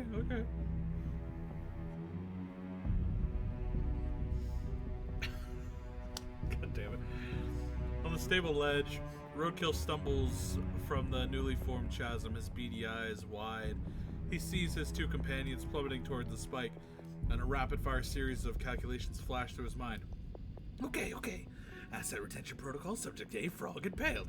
Result, collateral. The very nice magic sword is officially liquidated and becomes my property. Net profit, substantial. Subject B, human, also impaled. Result, loss of party mascot, severe drop in morale. Potential for future guild trips and reduced revenue streams. Net profit, negative in the long term. He hesitates, one paw hovering over the coil of the rope on his belt. It's a complicated business decision. He glances at the valuable sword hanging on his own hip. Then back to the falling duo. Hang on! He shouts, his voice lacking any real urgency. I'm, assessing the structural integrity of the ledge for a rescue attempt. Gotta check the load-bearing capacity first. Alright. Payne watches the scene unfold, not with panic, but with an artist's detached appraisal. The sight of their companions falling to the gruesome end is certainly tragic, beautiful in a way, but also inconvenient. Despair can wait. They snap, their voice cutting through the chaos. While Roadkill calculates interest rates, Payne acts. They thrust a black-gloved hand out to the chasm. Their fingers splayed. There's no pleading, no panic, only a sharp, focused command. A word of arcane power, dark and resonant echoes in the vast chamber. By the abyssal winds that mourn the dying stars, they chant, their violet dancing lights swirling around their outstretched hand. I command you, drift, do not dive. As they complete the final word of the Featherfall spell, a shimmering, shadowy energy envelops the falling Ribbit and Dave. Their terrifying plummet halts, with a gentle jolt instantly slowing to a graceful, leisurely descent. The deadly spikes, once rushing up to impale them, now seems to rise slowly, waiting patiently at the bottom of the 20-foot pit as the duo floats down like a pair of dark, mismatched leaves. The immediate danger is over, but Ribbit and Dave now stand at the bottom of a spike-filled pit separated from their companions by a wide, dark gap. You know what? That's good. I'm happy they did that, because that's really clever. Now, fuck them. The solution that was given by Pain was excellent. Now, the only issue being them down there as they start hearing a hiss. Ribbit and Dave, your eyes quickly adjust, seeing the bodies, seeing the slight remains of skeletons and other pieces of creatures half dissolved around the spikes.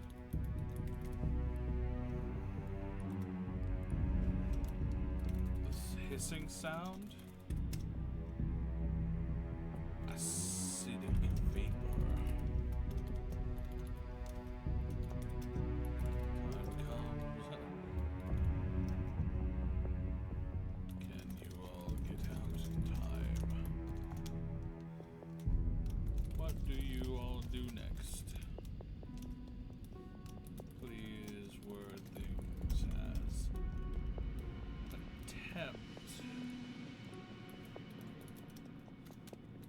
Instead of completing the actions.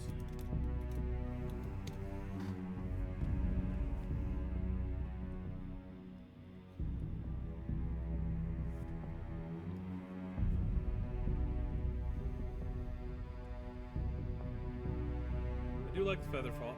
That was a really good idea on Pain's part. But, you know.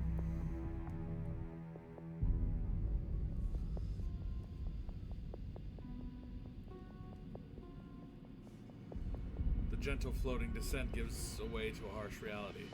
The floor of the pit is littered with the brittle brown remains of previous victims, their bones and armors pitted and thin as if gnawed by countless tiny mouths. The low, steady hiss echoes from the unseen vents in the walls, and a faint, acrid mist begins to rise to the floor. From the floor, stinging your nostrils. Dave and Ribbit. Dave, having just been saved from the impalement, now faces a new horror of being dissolved. His relief curdles back to sheer panic. Hissing! It's the sound of melting! He screams, pointing a trembling finger at the mist coiling around his boots. I don't want to be a Dave puddle. My bones will get all bendy. Get us out of here! Ribbit places a steady hand on Dave's shoulder, his own gaze fixing on the corroding skeletons. The world weeps us in tears. A poor vintage, he rumbles grimly. He looks up at the 20-foot sheer wall. The tide is rising. We must ascend. He turns to the terrified human.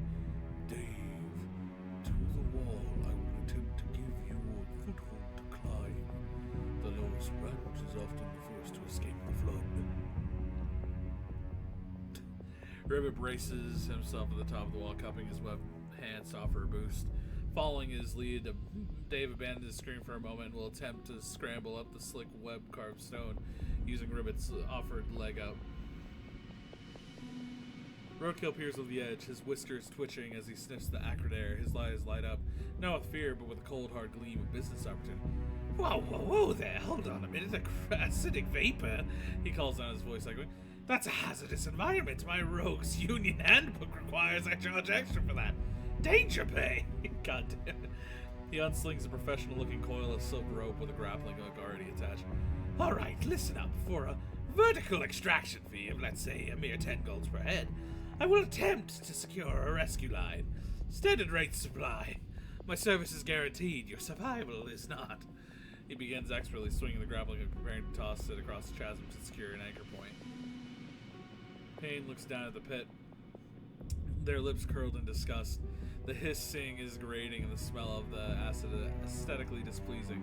They watch Roadkill's shameless profiteering with a dismissive eye roll. Silence, you grasping rodent, they command, their voice cutting through the haggling.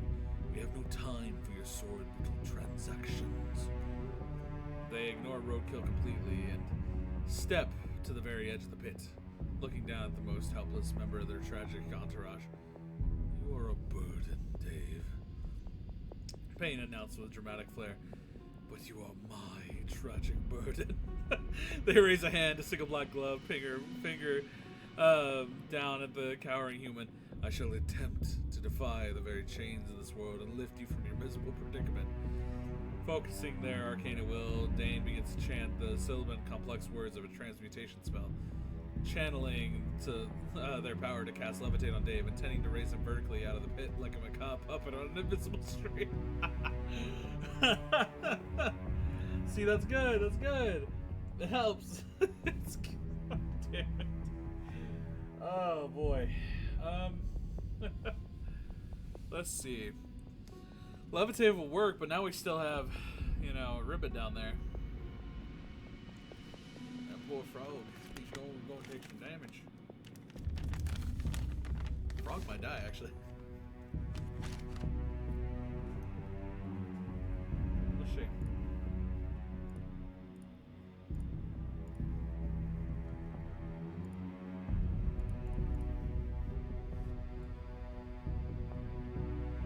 So, Dave is having a bad time, but everybody else doesn't seem to be too bad.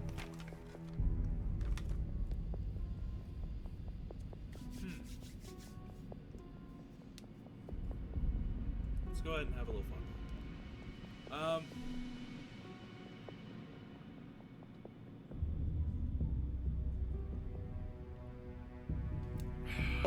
All right.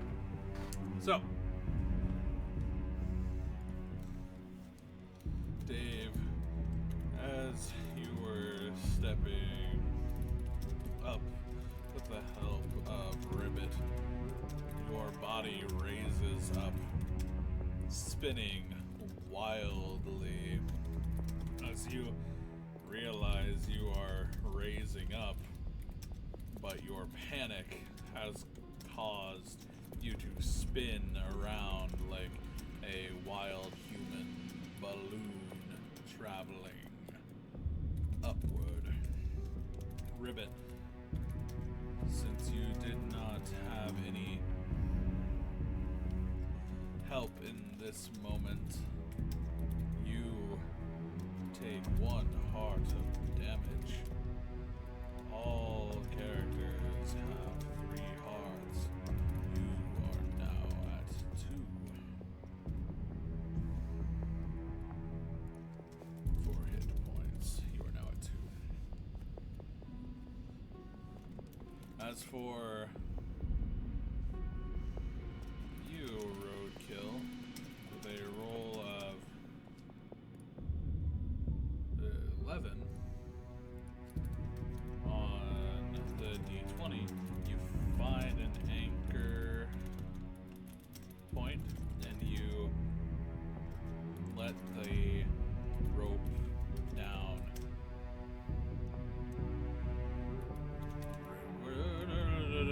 Let's just do that. I didn't mean to do that, but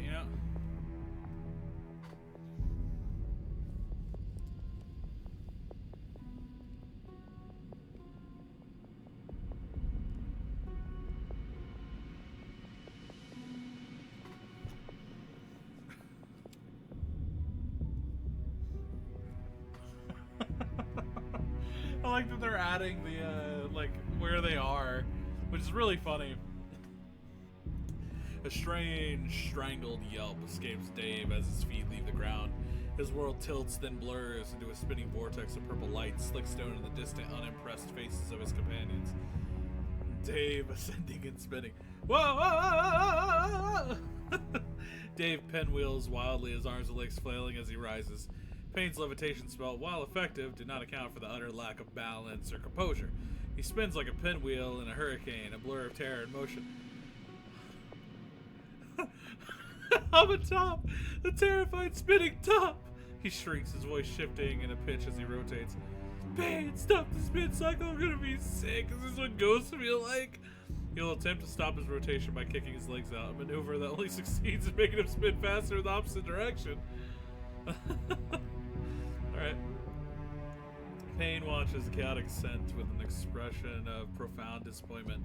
This was meant to be a moment of dark, effortless power, a puppet master pulling at their tragic marionette from the jaws of fate. Instead, it looks like a runaway carnival ride. Honestly, the utter lack of decorum. They mutter, their concentration unwavering, but their patience wearing thin. Stop your flailing, you ridiculous man. I am saving you. Try to show some solemnity. With a flick of their wrists, they will attempt to guide the human vortex horizontally, pulling the spinning, screaming Dave across the chasm toward the safety of the ledge. Someone prepared to catch him. I refuse to let him fall into my boots. Roadkill managing the asset. Clang! The grappling hook bites firmly in the rock outcropping the far side of the pit. Roadkill gives the rope a series of professional tugs, testing the anchor. Satisfied, he kicks the heavy coil of silk rope over the edge, letting it unfurl down the messy pit. He turns his attention from the spinning Dave to the lone figure below. All right, frogman. He barks his voice in all business. Your premium non-magical high tensile escape route is now open for business. The 10 gold deployment fee has been noted. I will attempt to hold the line steady, but the line itself is another 10 gold. Payable upon reaching the top. Watch the acid, it's terrible for fivers. No refunds if you fall. So, as Dave is yanked skyward, Ribbit stumbles. His boots, the offered boost now useless. His offered boost now useless. A searing pain shoots through his leg. His acrid mist coalesces in his skin. He lets out a low, guttural grunt, feeling a measure of his vitality hiss away from the vapor. He is now at 2 of 3 hearts. He looks up just as Roadkill's rope snakes down, landing a few feet from him. He hears the rat folk's terms and a wary, almost amused look across his amphibian features. The toll is noted, Roadkill. He calls out, his voice tight with pain. The spider provides a thread. One must be willing to climb it. Ignoring the sting in his legs, Ribbit lunges for the rope, powered webbed hands gripping it tightly. He will attempt to haul himself up the 20-foot rope, using his minimal strength to escape the rising acid as quickly as he can. Alright. I think they're all back up then. Good stuff.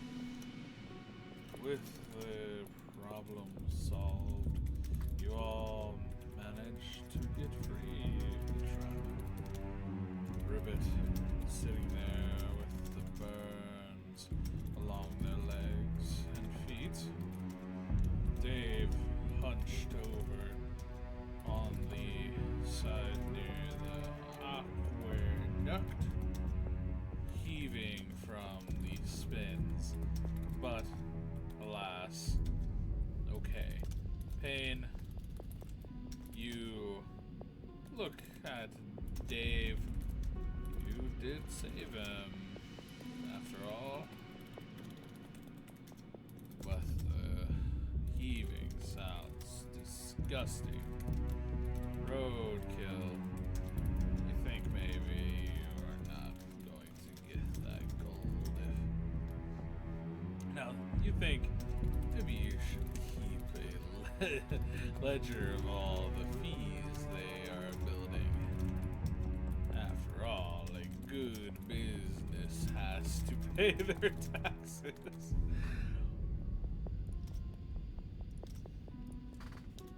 The end of the year.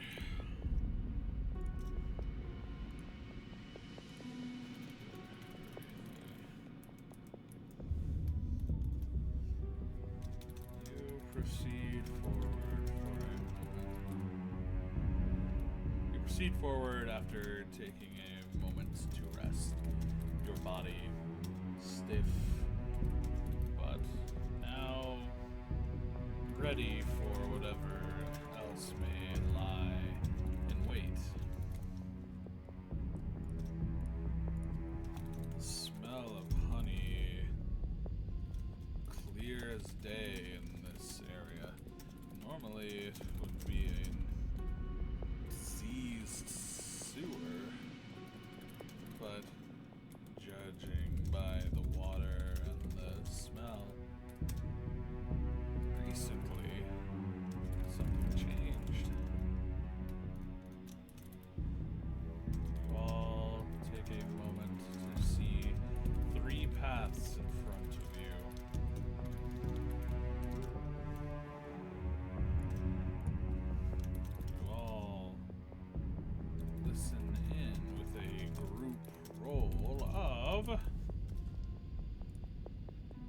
Let's see what their group roll is.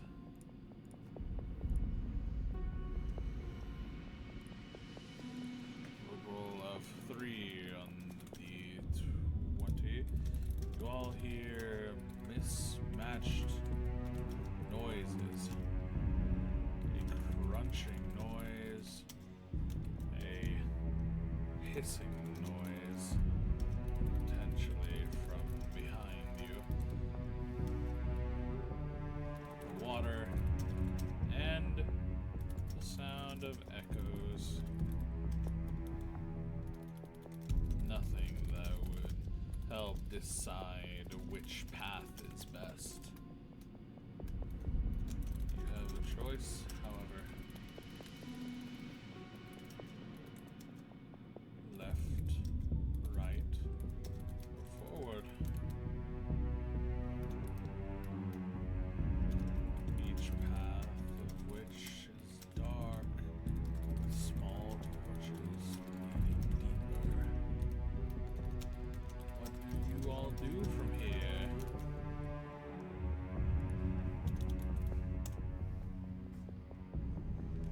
I wonder how they're going to approach us. Like, I'm hoping that it gets figured out, you know?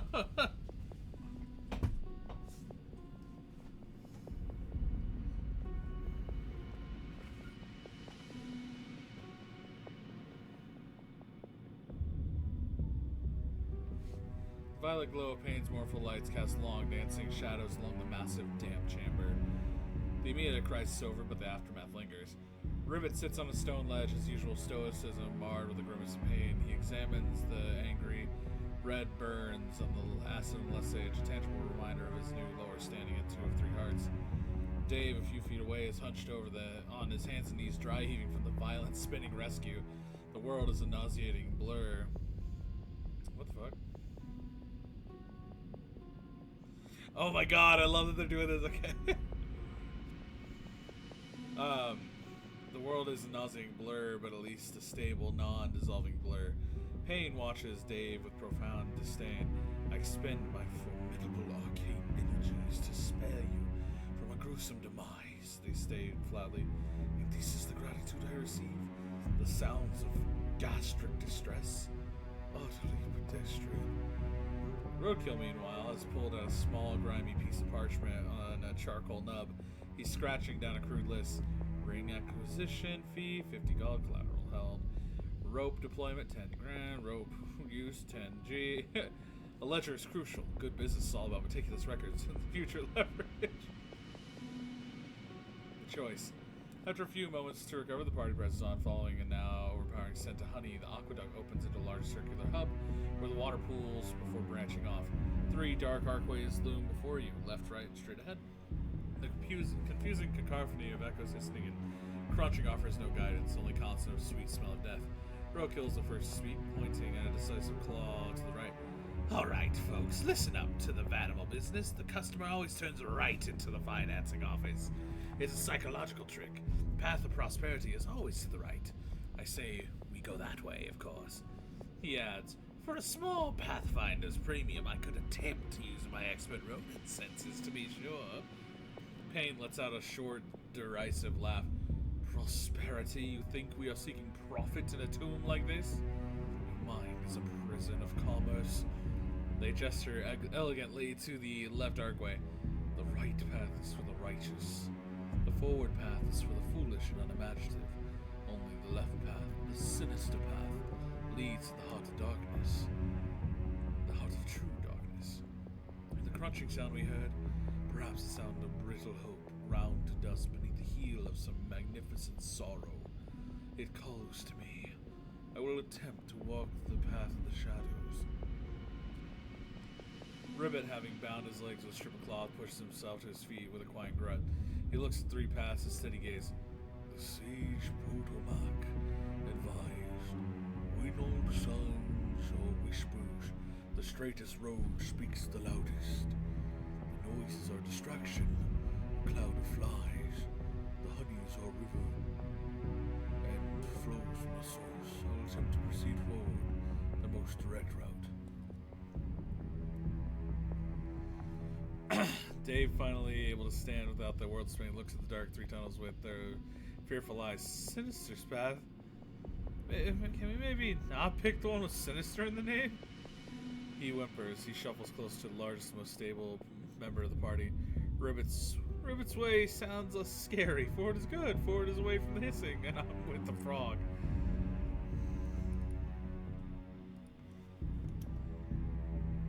With the choices all before you, the impasse is clear.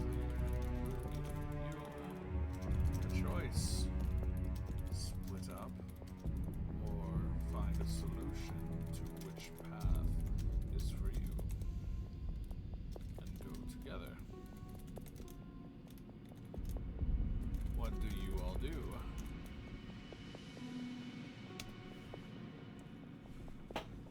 Alright, we may get broken up in here.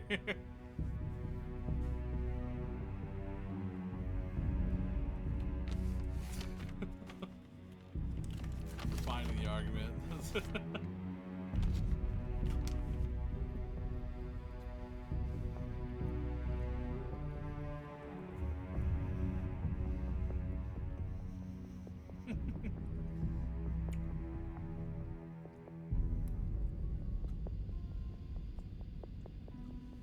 I need water.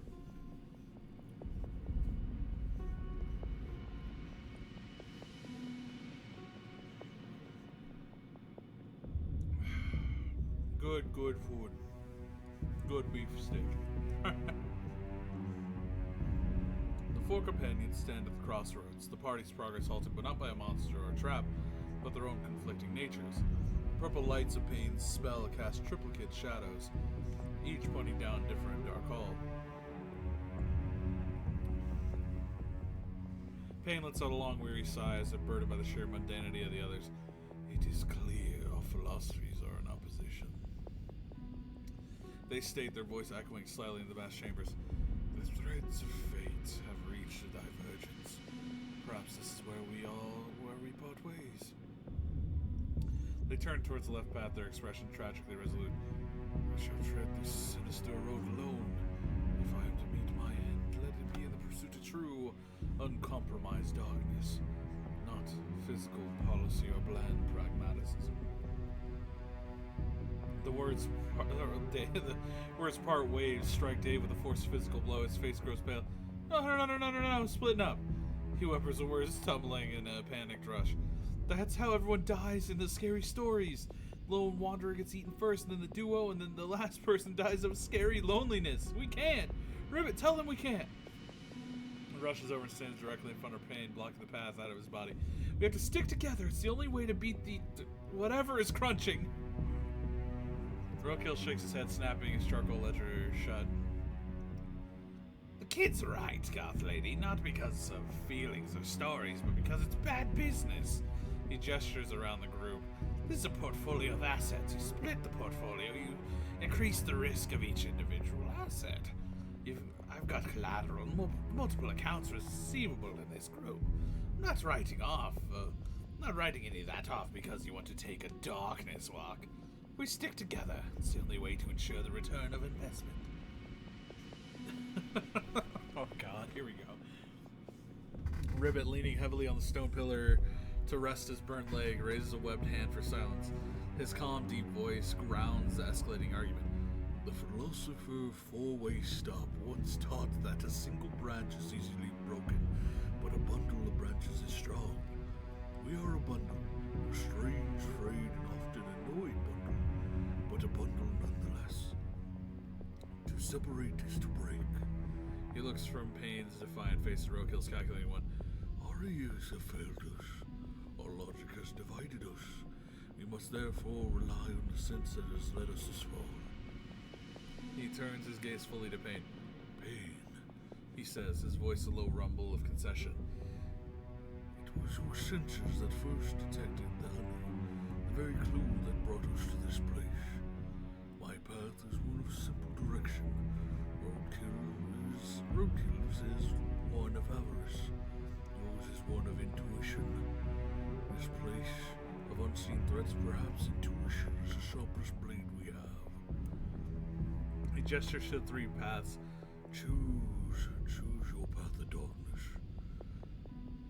Choose the path of your darkness, Goldstein. But you will not walk it alone. We will follow. That is my doom. A slow, supremely smug smile spreads across Payne's face. They have not only gotten their way, but their spirit senses have been acknowledged as the key. Roadkill grumbles about ceding navigational control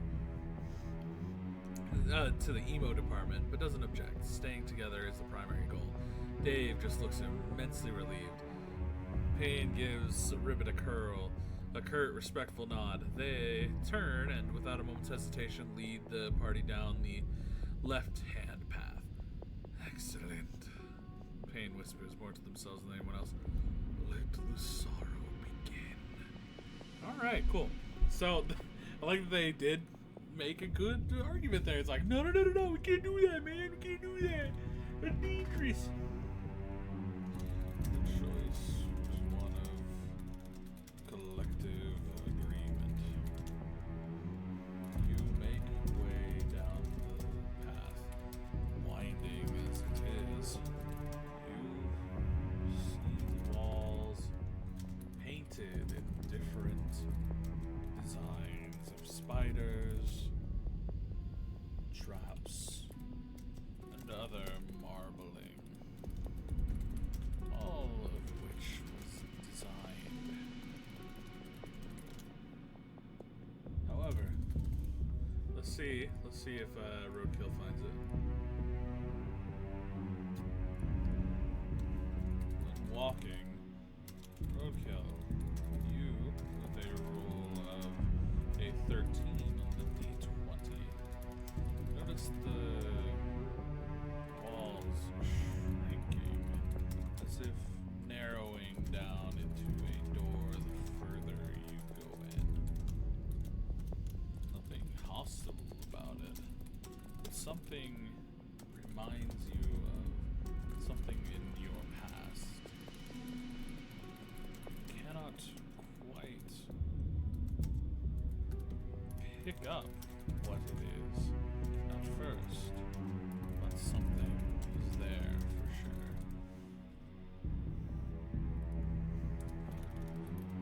This moment,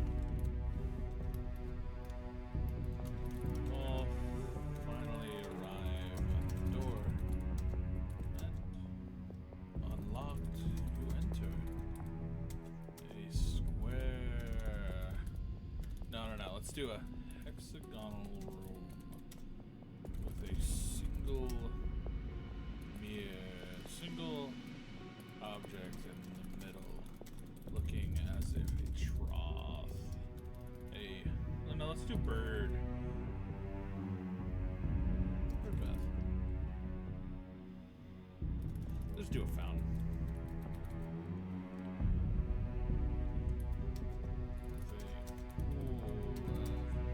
Prismatic water. Large, arcane runes along the sides.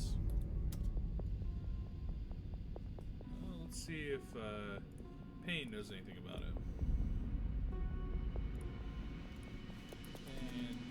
Payne, you cannot read these as if this form of magic was unknown. The pool draws everyone's eyes. With a roll of a 7 on D20. Pool draws everyone's eyes inward. It seems to be waiting.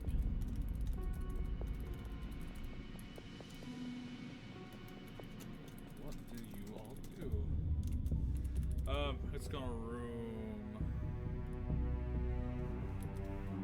around 60 feet large, 60 feet tall and 60 feet wide. With a single object. There we go. That'll do it. I'm about to go really interesting with this.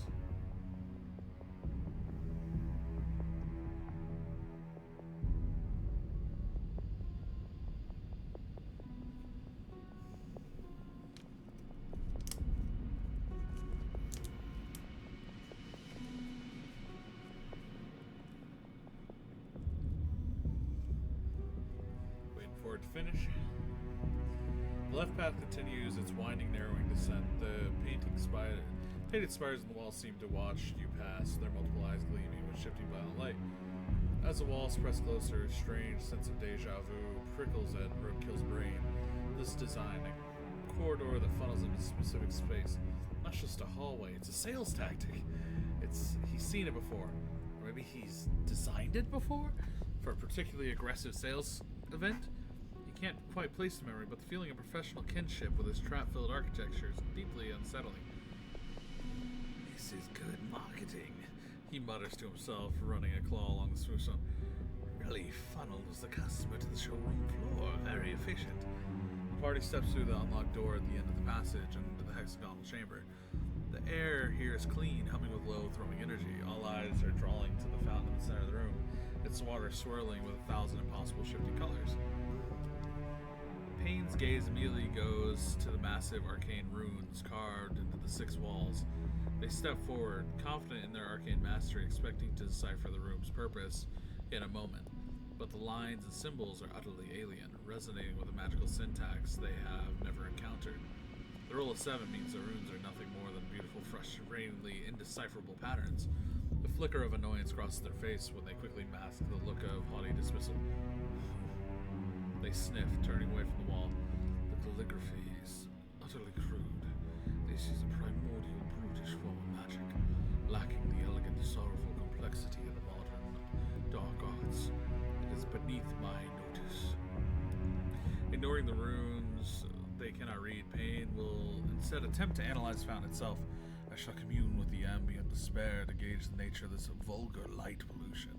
They close their eyes and cast detect magic, trying to sense the school and intensity of the magic radiating from the prismatic pool. Ribbit stands near the entrance, his burned leg making him cautious. He watches the mesmerizing pool, his head tilted in contemplation. The fighter in him sees a potential trap. The philosopher sees a riddle. The philosopher H2O no, once warned, a vibrant pool may hide a sharp stone or a hungry fish, he says, his deep voice serving as a quiet anchor against the fountain's allure. We should observe the water before we attempt to drink from it. He will not approach the fountain. Instead, he will attempt a careful visual inspection from a distance, looking for any disturbance in the pool, any drains or pipes, and closely examining the area around the fountain's base for more of the dissolved skeletons they saw in the last trap. Roadkill and Dave. Roadkill's nagging memory is immediately forgotten, replaced by the dazzling sight of the fountain. His beady eyes gleam with dollar signs. Just look at that, look at that. He chitters, already pulling a grimy empty flasks from his coat. That's a product, folks. Roadkill's Rainbow Rejuvenator. Cures what ails ya, or makes a fantastic high-octane of animal fuel. The marketing possibilities are endless. He turns to the most suggestible member of the party. Hey, Davo, he says with a greasy, encouraging smile. Look at a little green from that spin cycle. Bet a little sip of that'll fix you right up. Come on, just a taste. See if it gives you superpowers or makes your hair shiny. Be a pal. Do it for market research. Dave, who had been staring at the fountain with wide-eyed, childlike wonder, turns to Roadkill. The terror of past minutes has been momentarily washed away by the beautiful colors. Whoa. He breathed, his gaze locked on the swirling light. It's like a rainbow puddle. It's so pretty. Roadkill's suggestion doesn't sound like a trick. It sounds like an adventure. Superpowers? Really? Not surprised by the idea, Dave takes a shuffling step towards the fountain. He'll attempt to reach out and dip his finger in the prismatic liquid, completely oblivious to the potential danger. All right, let's assess this. So, they all are having attempts here, aside from Roadkill. Let's do Ribbit, Payne, Ribbit, and then Dave. So, Dave's mind will not get scrambled by this. All right, so let me do this. And when studying the waters and fountain, it matches all forms of magic, as if wrapped together into a multi mystic display, as if the world was within its grasp. It frightens you. All of that power right there, waiting. Ribbit, when you... Let's see what he was doing. When you take your time investigating, the only thing... roll from this to see such the magics within was a 20 on D20.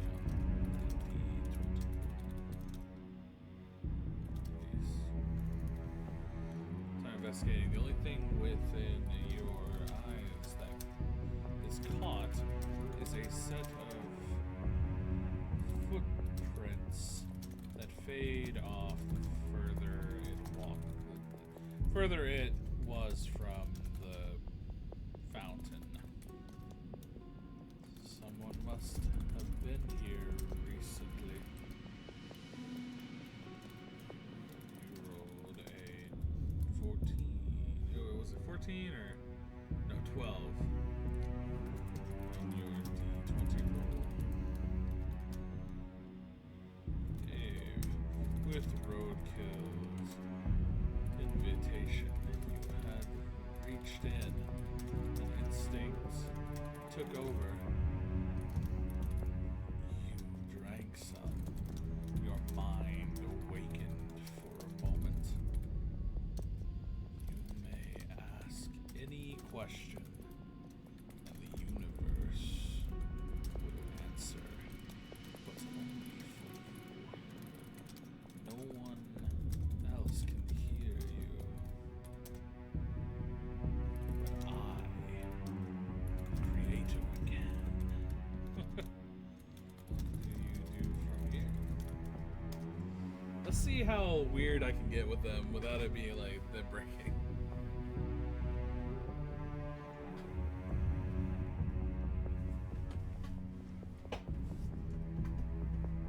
Reeling from revelation. Oh boy.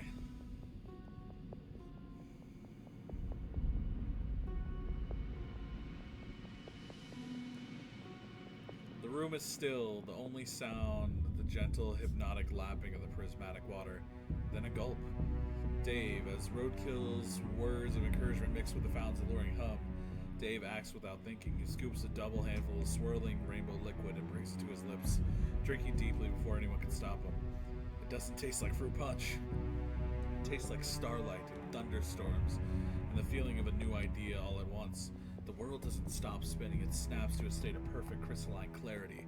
The fear, the confusion, the lingering nausea, it all vanishes. For the first time in his life, Dave's mind is utterly silent and infinitely vast. He feels a presence, a voice not of sound, but of pure knowing, extending an offer. One question. He stands completely still, his hands dripping with liquid light, his eyes wide and unfocused, seeing past the room, past his friends, into the cosmic weave of reality itself. While Dave is having his moment of epiphany, Pain is one of horror. Their detect magic has just resolved, and the information flooding their senses is overwhelming. A discordant symphony of raw power.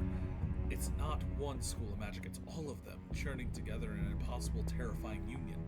Transmutation, evocation, necromancy, abjuration, illusion. Every thread of arcane woven into a single blinding nexus. This isn't power to be controlled, it's fundamental chaos of creation itself. Contained in a puddle for the first time, Pain feels a sliver of genuine primal fear. This is not the beautiful, manageable darkness they adore, this is the power that could unmake everything. Their usual gothic drawl is gone, replaced by a sharp, urgent hiss. Dave, no! Get away from it! The water's not...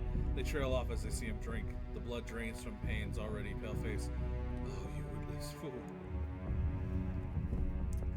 Roadkill leans forward, his whiskers twitching, practically vibrating with anticipation. He watches Dave drink, and focused intensely of a scientist observing a critical experiment. That's it, kid, drink up, he chitters, rubbing his paws together. Tell old Roadkill what you're feeling. Any rejuvenation? Hair feeling shiny? Sprouting any extra limbs we can market? He completely misses the sheer terror on Payne's face, focused on only on the result of his test subject. Ribbit, while the magical drama unfolds, Ribbit's methodical search yields a tangible result. Near the edge of the chamber, almost lost the shadows, are footprints in a thin layer of dust.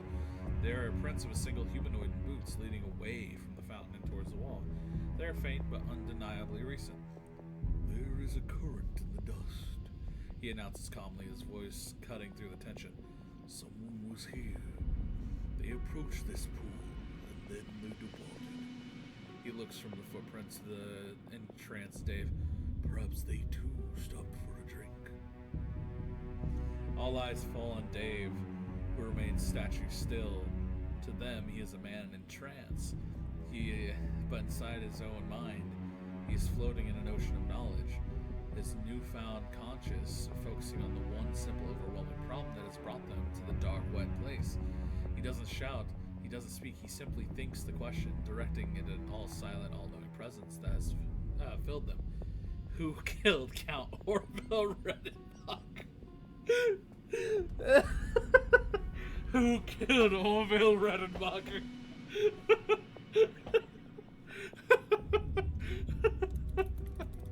I need to look on something.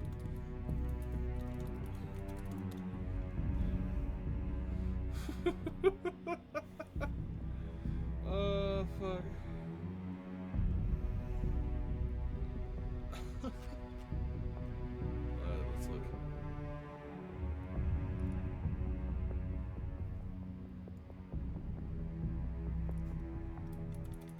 Alright, I got actual information that's going to be crazy.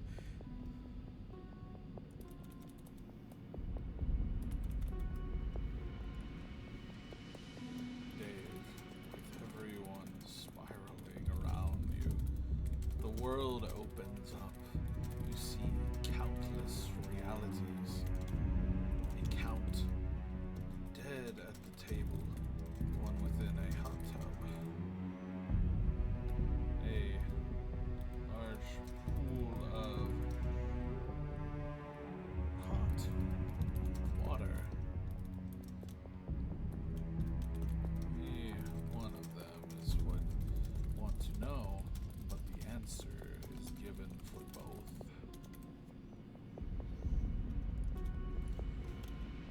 The honey placed inside the water he drank, a sweetness that came in your city, in your village. You learn that in your dinner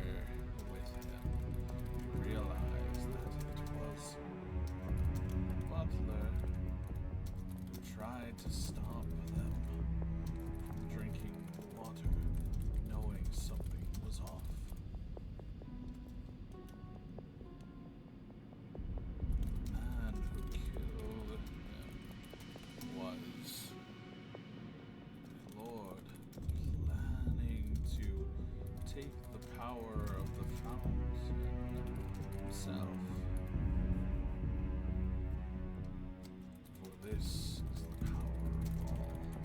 You also see details of another Orville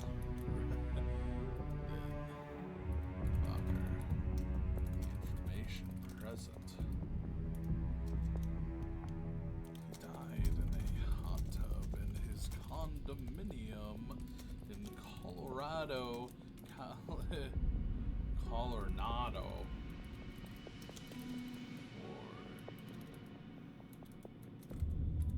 He suffered a heart attack and drowned.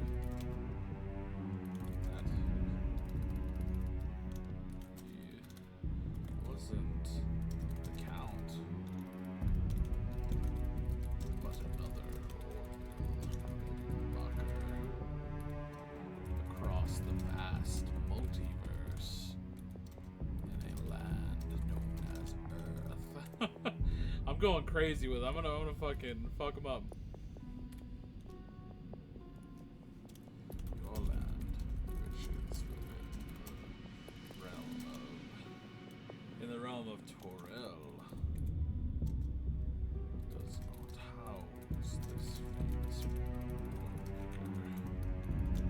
Return, your eyes clear and the pool, unable to be used by you from here on out. That was your one question for the universe to answer.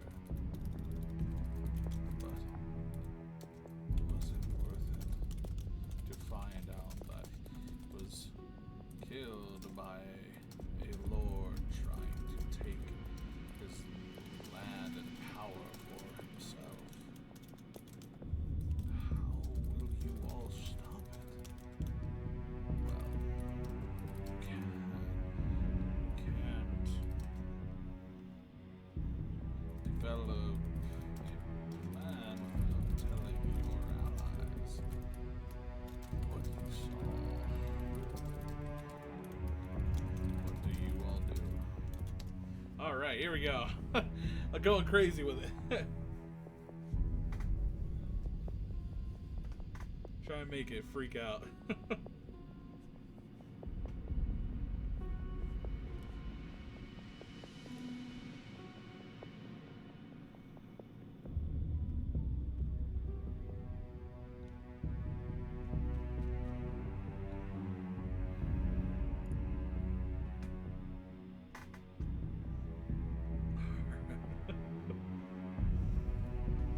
The infinite expanse of the cosmos snaps shut, and Dave is violently shoved back into his own skull. He stumbles backward from the fountain, gasping, his dripping hands falling to his sides. The magical pool now looks like nothing more than a basin of ordinary clear water to him. The vibrant colors are gone. He blinks, his eyes refocusing on the concerned, greedy, and disgusted faces of his friends. The cosmic silence in his mind is replaced by the familiar frantic buzz of his own thoughts, now tangled with the impossible flood of information. Guys, he says, his voice raspy. He sways on his feet. Guys, I know who did it. Roadkill leans in, his ledger forgotten, his eyes gleaming. Spit it out, kid. Did you get a name? A social security number? What's a product review? 5 stars, 1 star. It was a lord, Dave blurts out, pointing shakily at nothing. A different lord. He wants the fountain. It was him. He put the honey and the counts in his water. And the butler knew. He tried to stop the count from drinking it. The butler's the good guy. He pauses, his voice screwed up in confusion as he tried to proceed the other half of his vision. But there's this other guy, Orville Redenbacher. He looked kind of like the count, but different, older. He wasn't a count. He made popcorn, and he died in a hot tub in a place called Colorado. I think it's next to Earth. He had a heart attack. It was very salty. It was very salty. The popcorn, I mean. Payne stares at Dave, their initial fear of the fountain's power shifting to a complex mix of arcane fascination and pity. The fountain has shattered the mind into 1,000 pieces. They say almost clinically. He's babbling. Then they pause, considering the words, rival lord, a suitably tragic and mundane motive. But this popcorn maker. They step closer to Dave, his eyes narrowed. What is this vision you speak of? A glimpse into a splintered timeline of sorrow? Did the fountain show you an echo of another reality? Roadkill. Popcorn, hot tubs, kid, you drank unfiltered mystery water. Lay off the snacks. Roadkill scoffs, completely dismissing the bizarre tangent. He grabs Dave by the shoulders.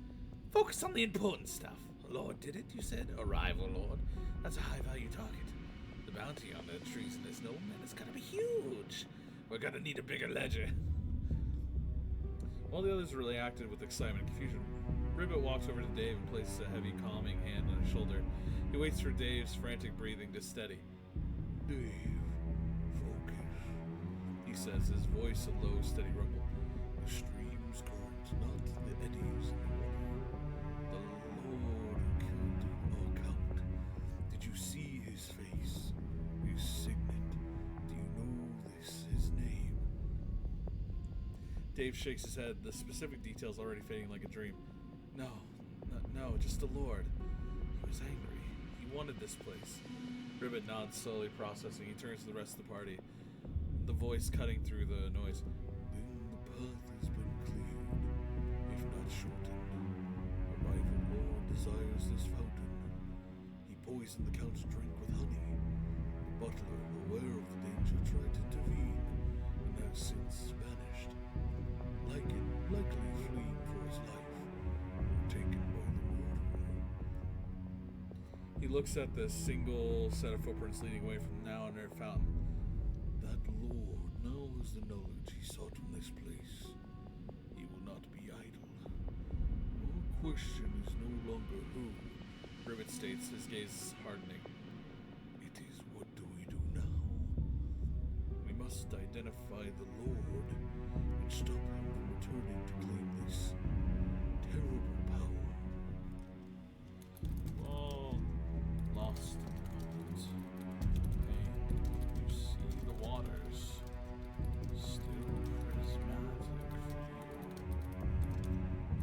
Maybe you could do the same. It's Dave. This one,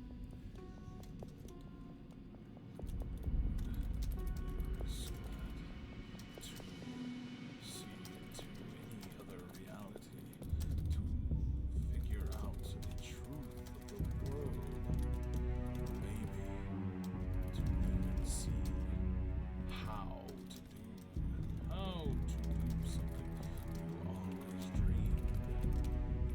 The fountain remains for you being the closest. Roadkill, you take a moment sniffing the air. You? Let's see if he can sense it real quick. Let's do that. Anything over 10. Alright. Sniff the air. Only the remains of the Lord seem to linger here. What did the Lord ask?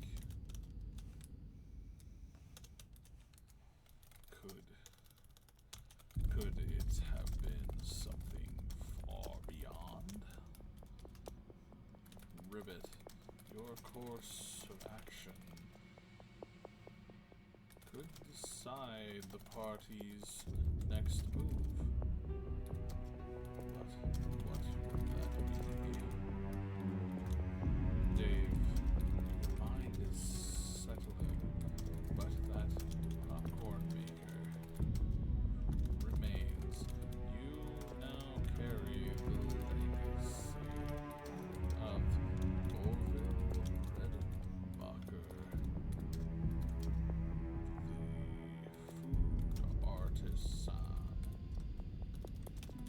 Count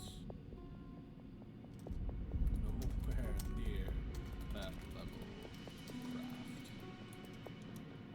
But that is for you to cherish. Nothing more, nothing less. What do you all do? Like I think we're really riveting in this story. Oh, fuck.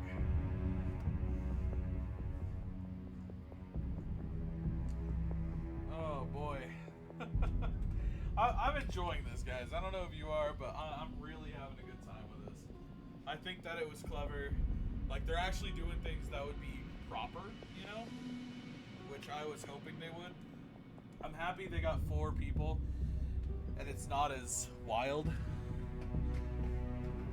The hexagonal room hangs in a moment of suspended time. The cosmic revelation settles, and each of the 4 companions process the impossible truth in their own unique way. Roadkill's nose twitches, sniffing the air. The sweet scent of honey is still there, but underneath it is something else, the faint lingering scent of another person's ambition.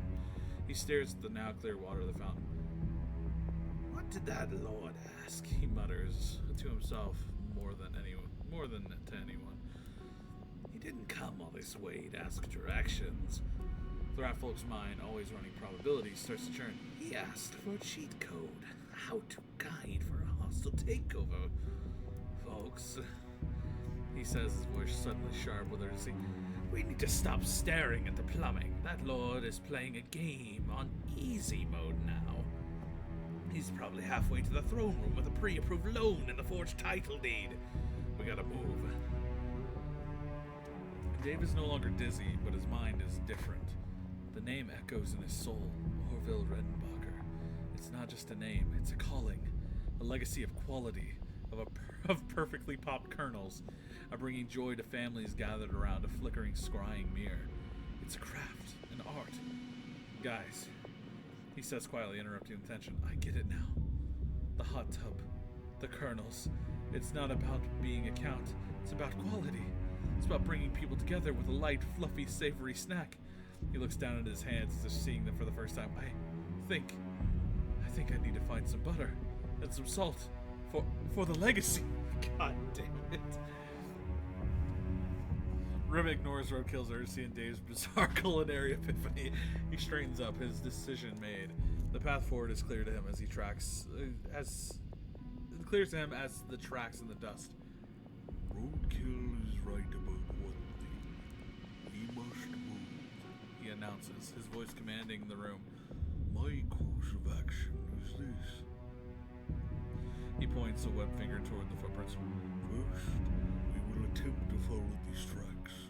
There is likely another way out. The butler is our only witness. We must find him before the Lord does.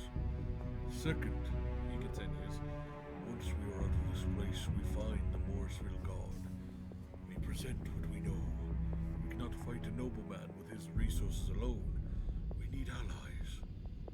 He looks back at the tunnel they came from. And we need to ensure he cannot return here. Payne hears none of it, while the others plan and process. Their eyes have not left the fountain. To them, the water still shimmers with 1,000 colors, all magic, all knowledge. The power that terrified them, yes, but the temptation. Dave, that simpleton, got an answer of the cosmos itself, they think. A storm of envy and ambition brewing in their soul. He wasted it on a provincial murder plot. What could I learn? The true name of the first shadow? The final dying word of the last star? Their ambition crystallized around one burning thought, one name. Dark mist, even fire. Their decision made, the risk is irrelevant, their pride is everything. While Ribbit lays out a perfectly logical plan, Payne slides silently back to the edge of the fountain. Their reflection, dark figure in a pool of impossible light, looks back at them. Your plan is sound, Ribbit, they say, their voice dangerously quiet. But first, I have a question of my own. Ignoring the others' protest, Payne will attempt to kneel and drink from the prismatic waters, seeking an answer to the only question that has ever truly mattered to them. The water, cold like a horrid night. You drink, Payne. You yourself see the multiverse in your hands. One question you get to ask. For I, the Creator, shall demand truth. What is your question, my dear Payne? Darkwing.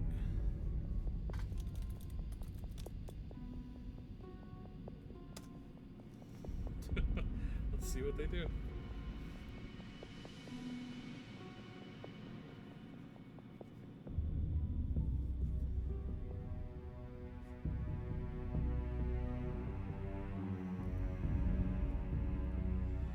The shock of the cold water is immediate, but it's nothing compared to the psychic cataclysm that follows. The parts. Payne, no! Ribbit bellows, lunging forward a half step before his injured leg gives way, forcing him to catch himself at the fountain's edge. Hey, we had a plan. Stick to the plan. Roadkill yelps, seeing another potential asset go offline. That stuff has a 50% chance to make you stupid. I haven't run the numbers on the second test subject. Oh no, the rainbow puddle again, Dave cries out. Don't ask about Don't ask about the popcorn man. It's a very sad story.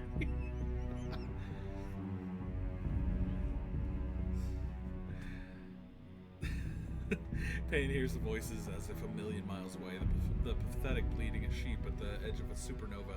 Their consciousness explodes outward, not into a silent, clear void like Dave's, but into a screaming, chaotic symphony of universal despair.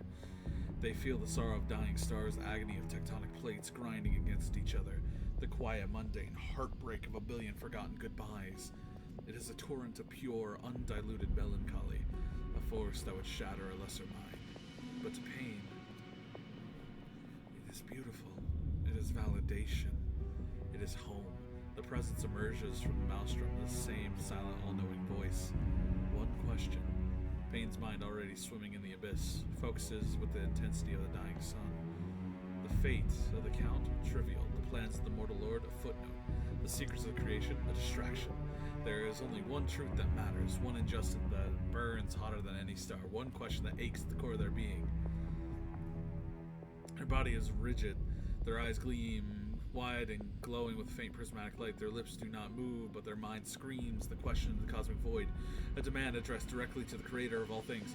What grand, tragic masterwork must I perform to forever be enshrined as the one true, undisputed monarch of melancholy, so the memory of the poser, the charlatan, the utter mediocrity known as Darkness, even Fire the Fourth, is rendered nothing more than an insignificant, forgotten footnote in the eternal Gothic saga of my own magnificent sorrow. God damn it. God damn it. Okay. I got this. When asked, you see countless Gothic music stars. Let's look up famous Gothic music stars. Gothic music stars.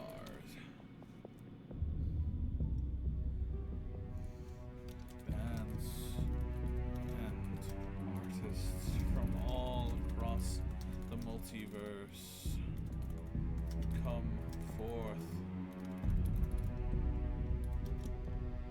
Cure, Sisters of Mercy,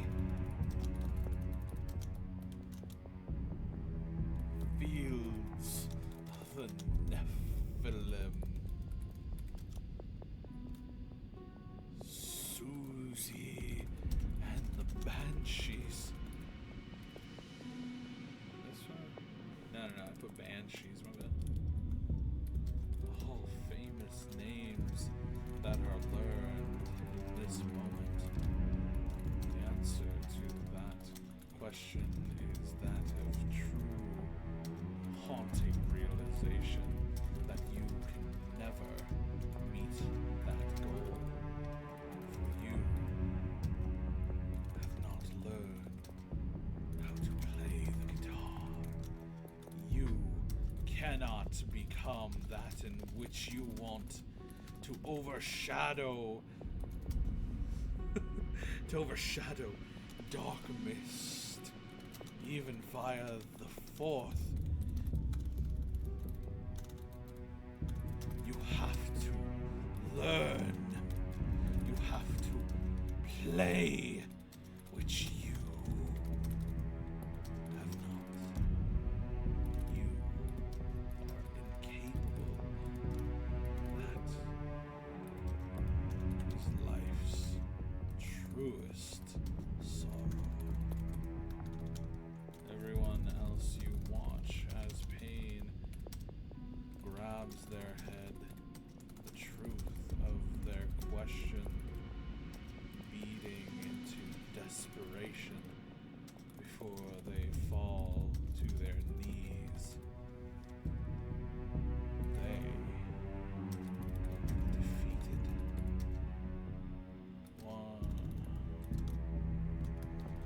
Pain, you lose one heart from the sheer desolation to your soul. You now have two hearts remaining. What do you all do after they come out of their trance? Let's see what they say. Analyzing the goth projection, the goth pantheon. Oh my god.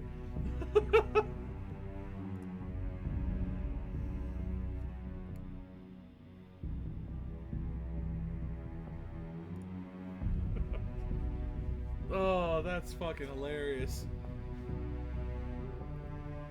The cosmic symphony of sorrow fades, replaced by the damp, quiet reality of the hexagonal chamber. The prismatic colors in the fountain vanish from Payne's sight, leaving only the mundane reflection of a broken figure. The truth hits Payne with the force of a physical blow. It's not a grand, tragic flaw they can romanticize. It's not a curse from a forgotten god or a wound of a spectral foe. Oh, it's a simple, pathetic, mundane feeling. You cannot play. The words echo in the ruins of their ego. The visions of the multiverse, true masters of melancholy, the ones who could channel their sorrow into sound, mock them. Their hands fly to their head as if to physically stop the thought, and they collapse to their knees. The axe of agony clatters to the stone beside them. All the dramatic flair, the gothic pronouncements, the carefully constructed persona, it all evaporates, leaving behind a hollow, defeated shell. They're at 2 of 3 hearts, a wound far deeper than any blade could inflict. Pain! Dave cries out, seeing his friend fall. Forgetting his own nausea, he scrams over to them, his face etched with worry. Pain, are you okay? Did you see the popcorn man too? Was his story even sadder than the hot tub? What did you see? He kneels beside them, placing a hesitant, comforting hand on the shoulder, completely out of the depth of but radiating genuine concern. Roadkill stomps a foot in frustration, his patient completely gone. Alright, that's 2 for 2. This fountain's a productivity nightmare. Get up, he barks, marching over and nudging Payne's boot with his own. What did the big rainbow puddle tell you? A hot stock tip? The location of a forgotten old gold mine? Is popcorn the next big commodity? Come on, spit it out! Time is money, and we're officially in a recession down here. Payne slowly lifts their head, their eyes, usually burnt with cold fire, now dull and empty. The mascara slightly smudged from a tear. They weren't dramatic enough to even notice. They stare at the guitar, the symbol of their grand deception, with the look of pure loathing. The music. They whisper, their voice barely a crackle, devoid of its usual theatricality.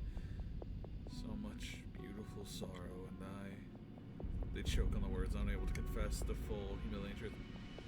I am silent.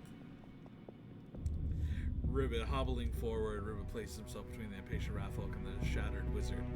He puts a heavy hand on Roadkill's shoulder. Enough, Roadkill. A wound to the soul is not healed by yelling at the balance sheet. He turns his calm eyes wide to Payne. The strongest tree can be broken not by the axe, he says softly, but by a sickness in its own hardwood. The fountain has shown you a difficult truth.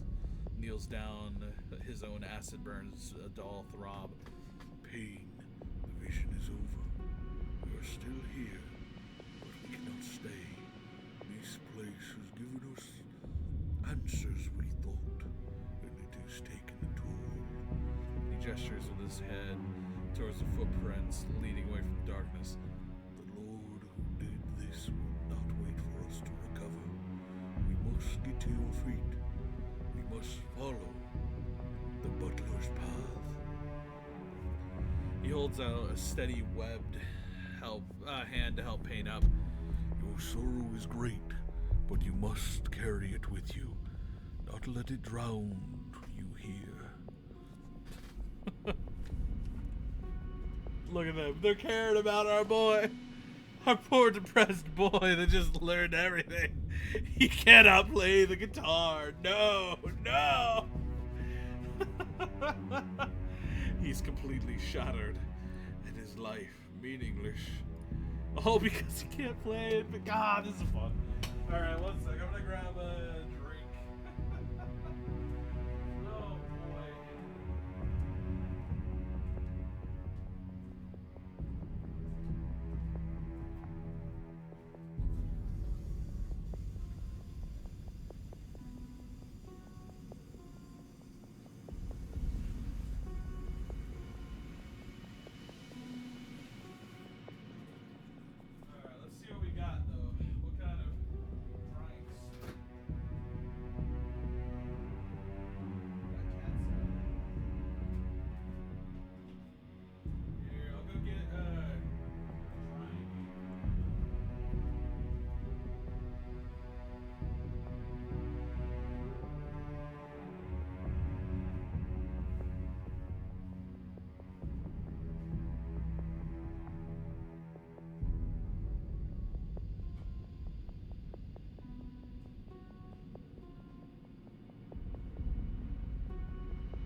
Let's see what we can do here, guys. Oh boy.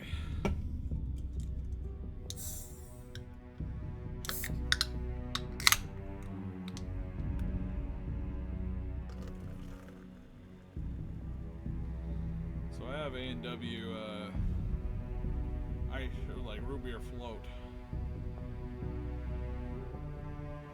It's okay.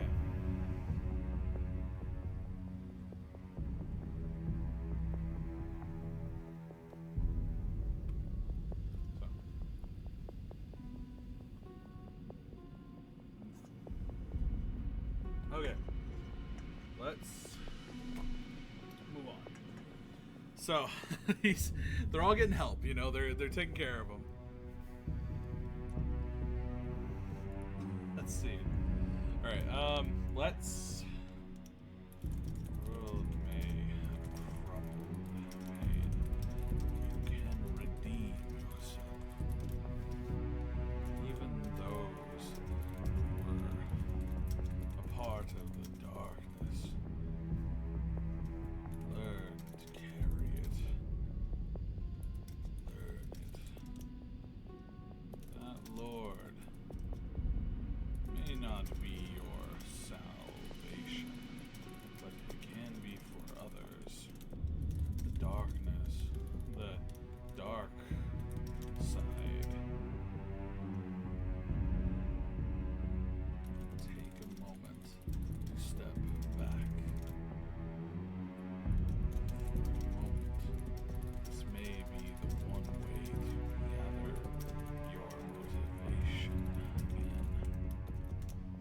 Your plans are solid, but where did that Lord go? That is the question. Ding dong. Special delivery for. Special delivery, hoo-yah! Welcome, Yaksha. We are in the middle of a very intense moment with the AI where I just shattered the soul of one of the characters. But they are still going. We have a emo character who's super goth, just totally into it. And then we have a large frog person named Ribbit who speaks in philosophical words that he doesn't understand. He also, we have Dave, who's just a normal human, not really good at much. He was raised by cats. He ran away because they were abusing him. They abused him by cuddling him too much. Then finally we have Roadkill, who is a rat folk character who wants to sell used cars and will do anything for it. That's where we're at. But they just drank from this pool of everlasting water that melted their brain for a question, and now we have to go forward. What do you all do?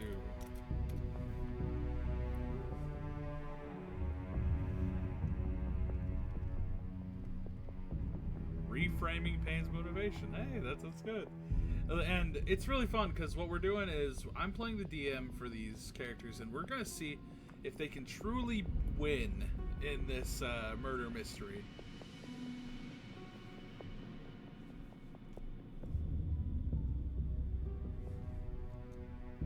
How you doing? The creator's words are perhaps just the echoes of the fountain's truth settle in Payne's shattered mind.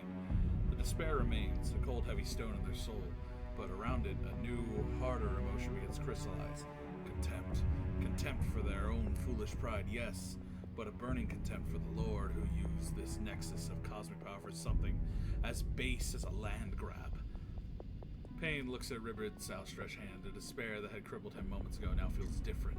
It's not a void, but a weight, a burden. The dark side, as they understand it, is all about carrying one's burdens, to learn them, to master them. They take the frogman's hand, the grip surprisingly firm. You are right. They say their voice, a low, chilling monotone, the theatrical replaced by a flat, dangerous calm. My sorrow is my own. It is a lesson. They rise to their feet, their movements stiff but deliberate. They slowed. They touched a power meant for poets and dreamers, and used it like a clumsy cudgel, an insult to true darkness. Their eyes, once open, now hold a cold, hard light. He must be educated.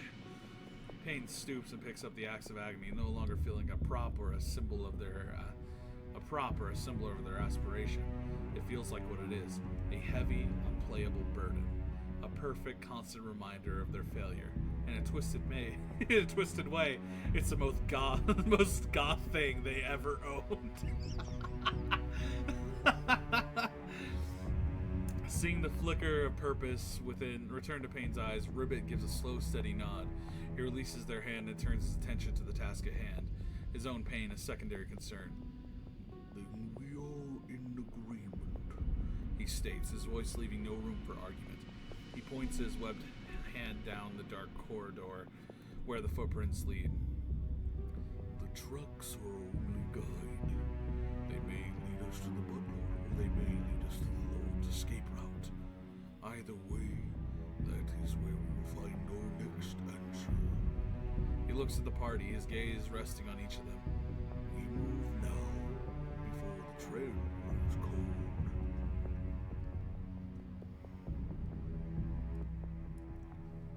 Finally, the pity party is over. Roadkill squeaks, already halfway down the new corridor and gesturing impatiently. Let's go, let's go. Every minute we spend navel-gazing is another minute the Lord gets away. The interest on that bounty is depreciating as we speak. And the interest on your collective debts is me. To me, it's compounding. It's basic finance, people. Let's move. Dave, relieved that Payne is no longer kneeling on the floor, offers a wobbly but sincere smile. Glad you're feeling better, Payne, he says, falling to step behind Ribbit. When we're done educating this Lord guy, maybe we can find a really big kettle for, you know, he winks a gesture he doesn't quite understand but feels appropriate. The legacy. He's fucking... Okay, so this whole time he learned about Orville Redenbacher, right? Like, that was the Lord's name here. But he learned about the Orville Redenbacher in history in the world. And so dumb. With a new cold resolve, the four of them turn their backs on the now inert fountain. They leave the hexagonal chamber of revelation and plunge into the darkness of the new tunnel, following the faint dusty tracks of a man who started it all, intent on finding where the Lord has gone. Alright, let's see if they can track it. Whew. Good thing that Ribbit is paying attention. With collective rolls all lower than 10 aside from Ribbit on the D20, you all cannot find anything at first, wandering aimlessly through the paths, trying to find where the footprints went. Ribbit, at first you don't find anything. Suddenly, you hear the slightest of noise. A key and a door opening. Down the right path you originally did not go down. That could be him or another. You have to be fast. What do you all do? No. You all run full speed down the hall, slamming through the door with a sudden rush of wind being met in your gaze. A balcony, a large one at that, for a lord to overlook his kingdom. A man stands, tiefling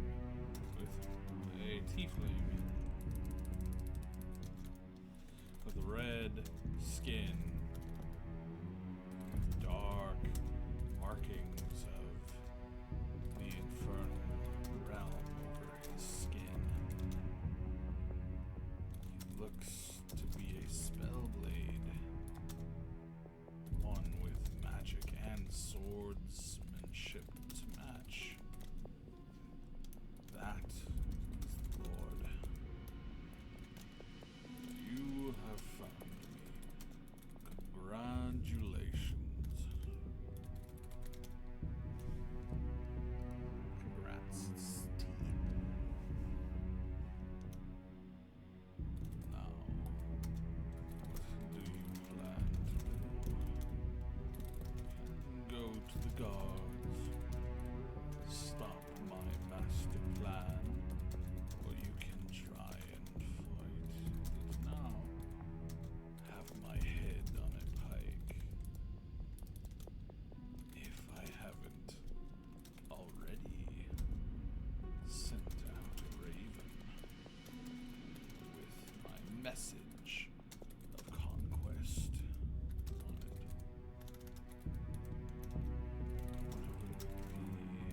Alright, let's see how they handle combat.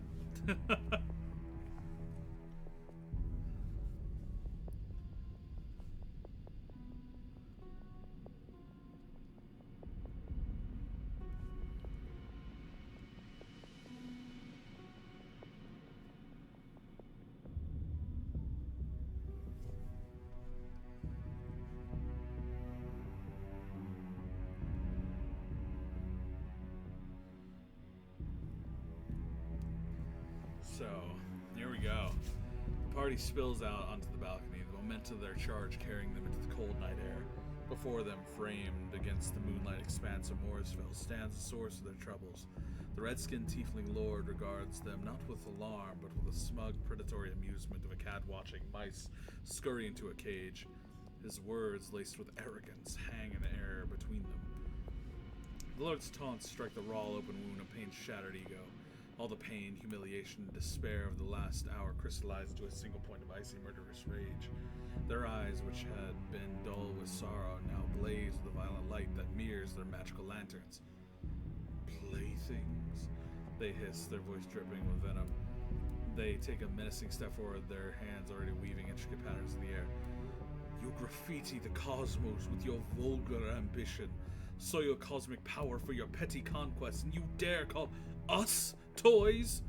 The air around Pain crackles with raw necromantic energy. I have just conversed with the universe's own boundless sorrow.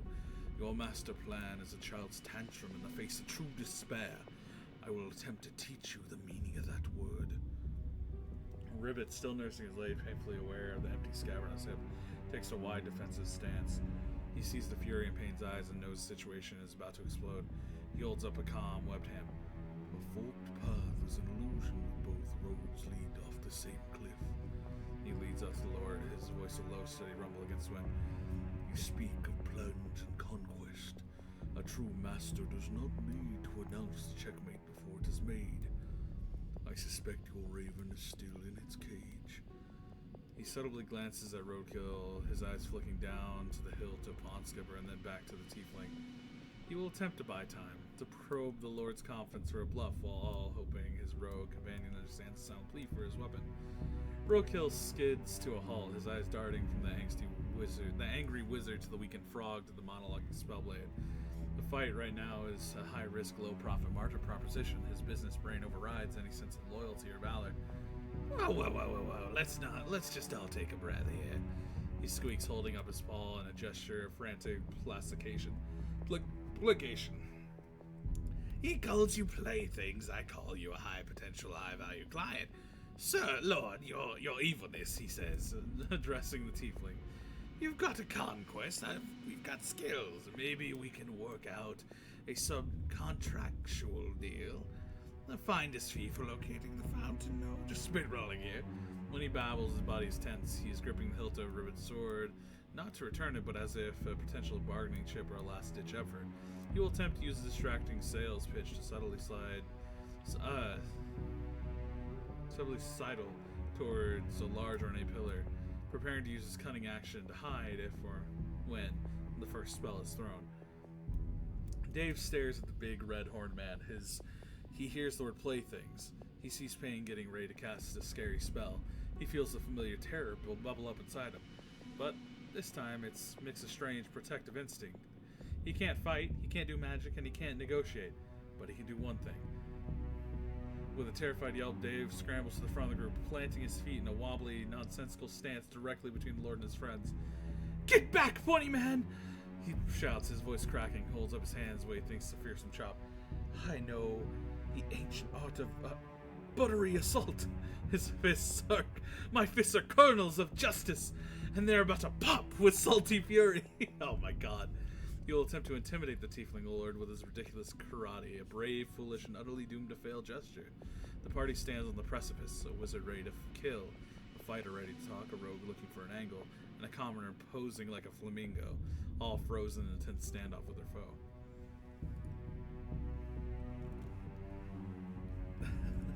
Alright. Let's make Roadkill have a personal dilemma here. Action. Oh, hold on. We need to see if first, we will roll this for everybody. Diplomacy fails, but Dave does strike fear. First time, Dave. Between everyone else's failures on their D20 rolls, you yourself have struck a fear into him. The Lord, for the first time in what could have been a century, fears whatever you just said due to its lack of understanding on what the hell you were talking about. But roadkill, when the Lord snaps his fingers twice and you hear the word deal broken. The words deal broken. The memories flood back like a sleeper cell. You worked for this man. He was your employer. He is the sales manager. He is your boss. You are his salesman. His words are your turn to work. You are now under the clock. You are now on the clock.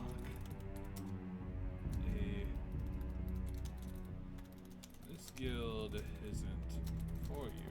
The sales life is. And he, the Lord of Sales, needs his finest employee to help. You all roll for initiative. A fight is happening. Following turn order, it goes. Let's roll.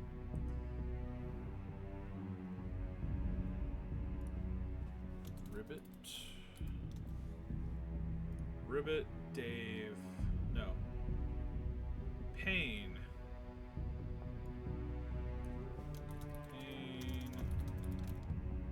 Dave, Ribbit, Roadkill, the Lord of Sales. What do you do first?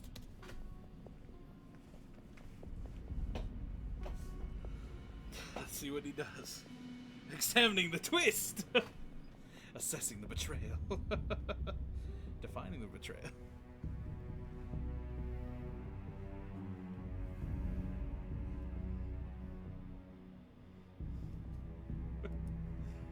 Coordinating chaos.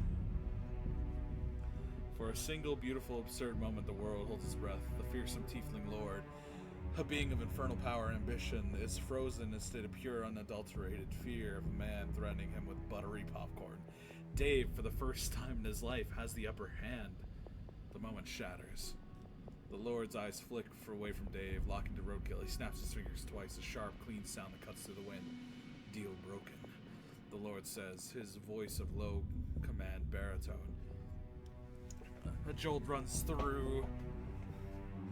Oh, he said initiatives or whatever. Whatever, that actually works. A jolt runs through Roadkill as beady eyes go wide, then narrow into something hard and unfamiliar. The chittering avacarious persona melts away like wax, revealing a core of cold corporate steel. The narrowing hallway, the sales pitch, it all clicks into place. This wasn't just a job, this was a territory. The Count was a client who defaulted. And this was his sales manager. He was home. Initiative is rolled. The Lord of Sales announces, a cruel smile returning to his face as he regains his composure. And the quarterly review begins now.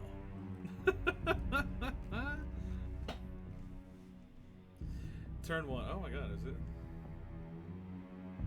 Cool. Turn 1. The shock of Dave's success is instantly eclipsed by the horror of Roadkill's transformation. Betrayal. It's a concept so pure, so exquisitely painful. It almost feels like coming home. The vague, unfocused rage and pain felt toward the Lord now as a singular deserving target. A salesman. A salesman. They seethe, the words dripping with contempt colder than the tomb. How utterly predictable. Utterly predictably foul. I should have known your soul was already sold. Your heart nothing more than a cheap promotional paperweight. It is Payne's turn. There is no hesitation. There is no mercy. There is only the bottom line.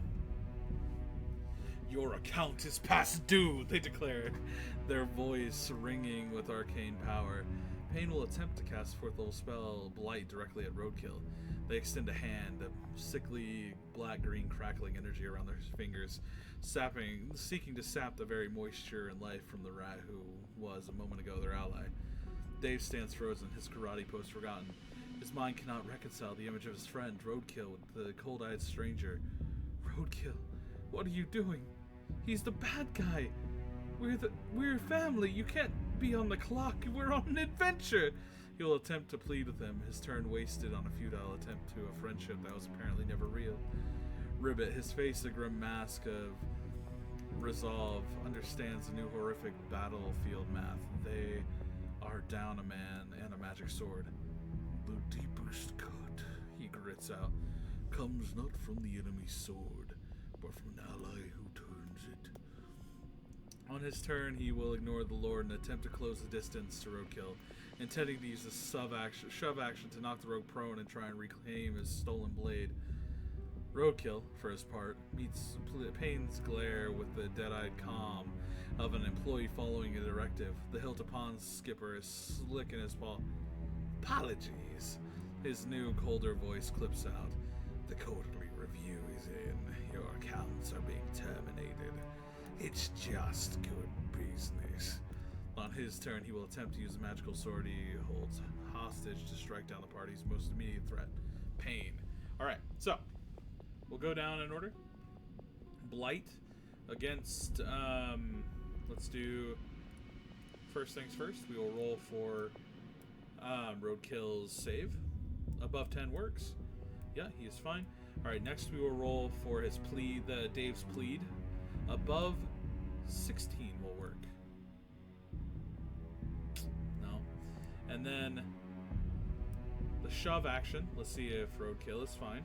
Above 12 will work, because Ribbit's a big guy. Oh, 12, that works. So he fucking knocks his ass down. But, wait. No, he met it, so he is not moved. And then, finally, the blade, as he uses, like, dash to go around. Does it hit Payne? 10 and above? No. Alright, so, now that we got this down, the Lord of Sales would raise his hand toward the party. Using a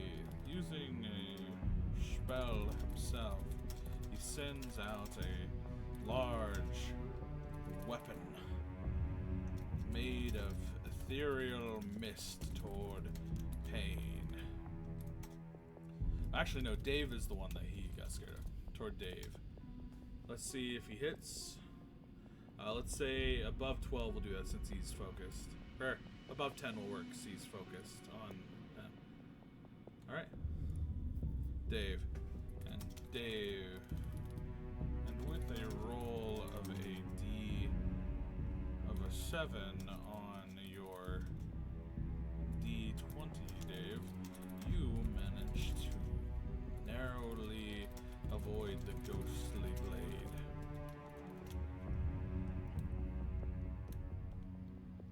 Payne's spell hurts at first, but the sheer power behind you, Roadkill,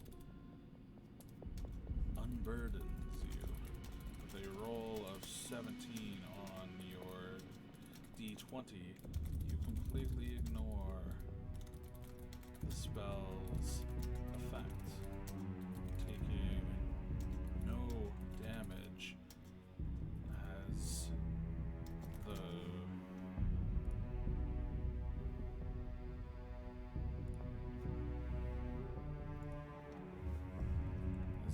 reading from Dave continues to try and save you from this lifestyle. Dave, with your pleads, you rolled a natural 1 on your d20. Thus, the feeling of dread sets in. He was your family. Now, he is but a vile salesperson. Next one. Ribbit, as your action is made, you rush forward, and the impact is great, and you almost manage to knock over Roadkill, but just in the final moments, he keeps his composure and manages to stand his ground with a 12 on the d20 roll. And finally, the 4 was for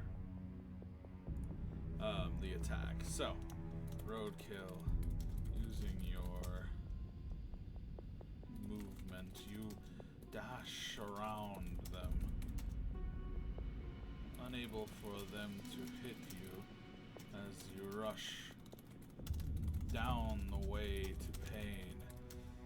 Your attack swinging wide, trying to keep this larger than life greatsword.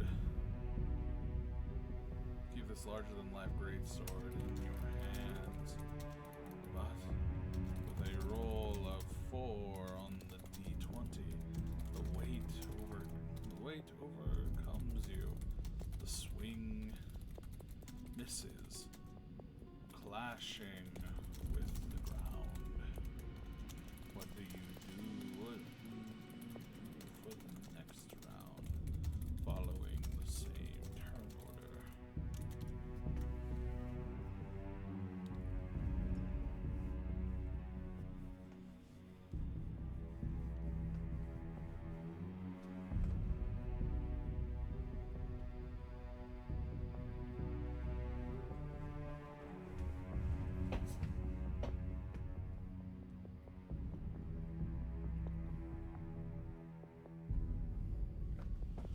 The first round of combat ends in a chaotic, ineffective flurry.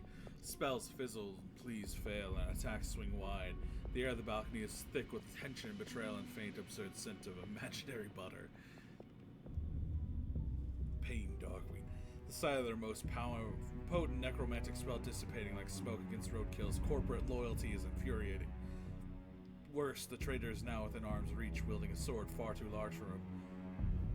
A direct confrontation is as distasteful as it is dangerous. Fine.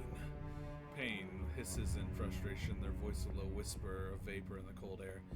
If you will not wither, perhaps your master will crumble. With a flick of their wrist and a muttered arcane word, Pain will attempt to cast Misty Step. Their form disappear. His form dissolves in a swirl of black mist and purple energy, instantly reappearing 30 feet away near the edge of the balcony, putting distance between themselves and Roadkill. Now, to safer range, they point a single black-gloved finger at the true threat. Your quarterly earnings are about to plummet, they declare, and will attempt to cast the cantrip Toll the Dead on the Lord of Sales, a spectral bell of doom sounding only for him. The dread in Dave's heart is cold. Heavy. It's a cold, heavy thing. His friend is gone, but his other friends are still here, and they're in danger. The fear is still there, and it's now mixed with a desperate protective fire. He can't let the bad pointy man and the bad sales rat hurt his family. You won't pop my friends! He shouts, his voice more determined than before. He knows his buttery assault is nonsense, but it made the Lord flinch. Maybe it can work on a smaller target. He will attempt to use the help action. He rushes toward Roadkill, not to attack, but to distract. He begins a series of wild, flailing kicks and chops, getting perilously close to the rogue. Witness my trans fat fist style! He yelps. Feel the wrath of the angry colonel! His new love for popcorn is making me happy. Ribbit sees Pain teleport to safety, and Dave begins his bizarre, brave distraction. This is Chance, the Lord is the long-term threat, but Roadkill holds the key to Ribbon's own effectiveness. His sword. He must neutralize the rogue. A salesman's greatest asset is his mobility. Ribbit grunts, his injured leg protesting as he lunges forward. Let us see how you close a deal when you cannot leave the table. Taking advantage of the distraction provided by Dave, Ribbit will attempt to forego an attack and initiate grapple using his raw frog-like strength to grab and hold Roadkill in place. Roadkill now being flanked by a surprisingly distracted commoner, a very determined frogman, snarls in annoyance. His primary target, the wizard, has vanished. Persistent, are you, aren't you? He clips out, his voice cold. This is bad for customer relations. On his turn, he will abandon his chase of Pain and attempt to bring the heavy blade upon Skipper down on the person trying to restrain him. Ribbit, Lord of Sales, having shrugging off a ghostly tolling bell, watches the chaotic scrum with a predator's smile, preparing his next move. Lord of Sales. Let's see, because we have to start with Lord of Sales. Alright, hold on. Let's do it right. Alright, first action would be the Toll of the Dead. Does it hit him? That hits. Alright. The next action was Dave's distraction and help. That's passive. Does Ribbit grapple? I will say a 8 or above is yes. No, he misses just narrowly. Then finally the attack from Roadkill on Ribbit. Oh god, that hits. He's gonna be down to 1 heart, guys. Oh no. Alright. The Lord of Sales, let's say he attacks Pain with another spectral sword. Let's say anything over 10 or 12 will hit. Alright, so here we go. Lord of Sales would wait, did he get hit by it? Yeah, he got hit by it. Would be rocked by the bell, hurting him in the process. His eyes angry from the attack.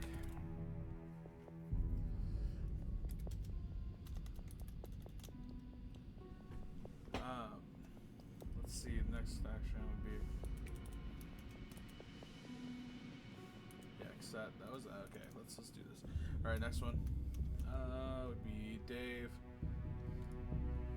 Dave, you let out the wild flurry of popcorn-style karate. No longer the cat-like focus, but the spirit of Orville Redenbacher himself. The help action is met with success. Oh, you know what? Yeah, let's say the help just immediately makes it a success. Ribbit.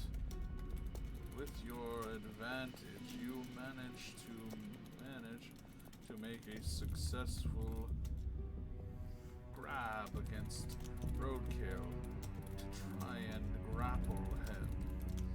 Holding him in your arms, you still get stabbed by the great sword. You are now at 1 hit point, 1 heart. Dangerous territory, for this could be your end if the fight does not stop soon. The Lord of Sales will angrily grab at the air, whispering arcane words before sending out a blade of ethereal energy toward Pain. with a roll of 19 on the D20. Pain. The blade cuts through you. Instead of leaving a wound on your body, you instead have a wound on your soul. You are at one hit, one heart left as well. What do you do from here?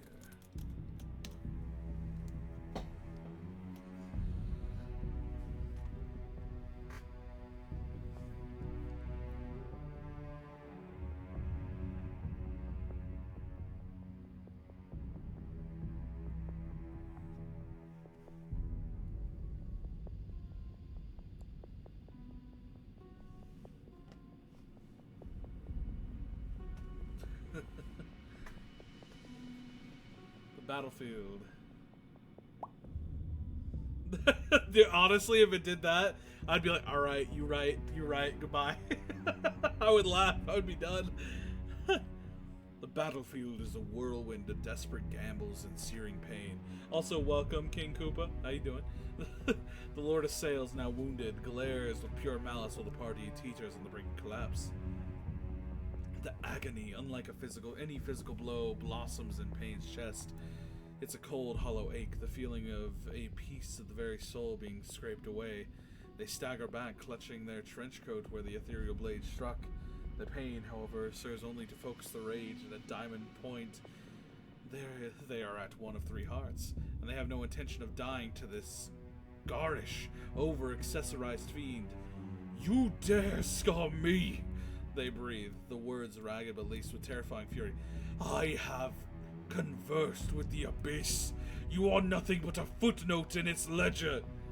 Pouring the last of their arcane reserves and all of their pain into one final desperate act of will, Pain will attempt to cast Hold Person on Lords of Sails. They thrust their hand forward, spectral chains of violent energy lashing out, seeking to bind the Lord, not in the body, but in the mind. I will put your pathetic ambition in a cage! Dave watches in horror as both Pain and Ribbit are struck down, their lives now hanging by a thread. His successful distraction, his moment of popcorn-fueled glory, feels hollow now. He has to do more. He sees Ribbit struggling, holding the traitor's roadkill, but taking a grievous wound from his own sword. Give him back his sword, you mean salesman! Dave yells, a surge of desperate courage overriding his fear. He will attempt to rush the grappled roadkill. Ignoring the danger, he will try to use his small size and element of surprise to pry the heavy blade of Pond Skipper from the rogue's grasp while Ribbit has him pinned. Hey, that'll be good. The cold steel of his own sword bites deep. The world momentarily goes gray with pain. Ribbit is now at one of 3 hearts. He can feel his lifeblood dripping into the cold stone of the balcony. But this grip on roadkill does not loosen. It tightens. This ends now. The spider, he grunts, his voice a low, pained growl, is now the fly.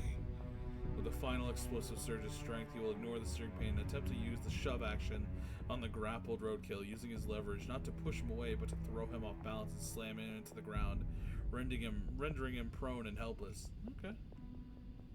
Roadkill still has held fast in Ribbit's iron grip, will fight like a cornered rat. If he is knocked prone, he will once again attempt to drive the blade into the frogman holding him, hoping to land one final fatal blow. The Lord of Sails, meanwhile, finds his body seized by spectral trains, his muscles locking up as he fights against Pain's powerful spell. A silent battle of wills playing out across the balcony. The entire fight now hinges on this one desperate, chaotic round.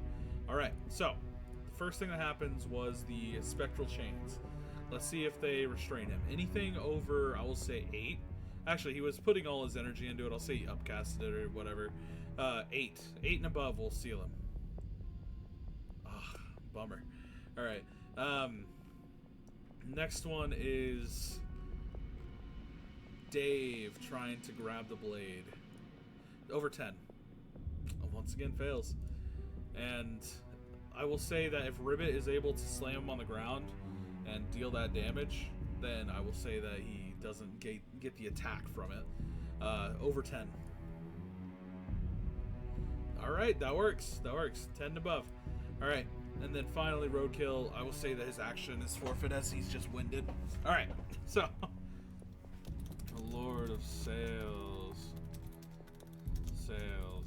During the moment the chains erupt, his body positioned in a way to avoid the danger of that moment was to be his last if he was caught. But he perseveres. I cannot spell.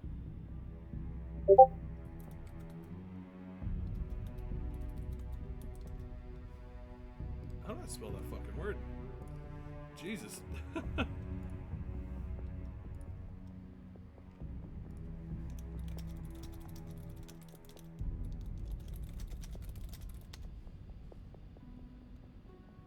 Alright, let's see.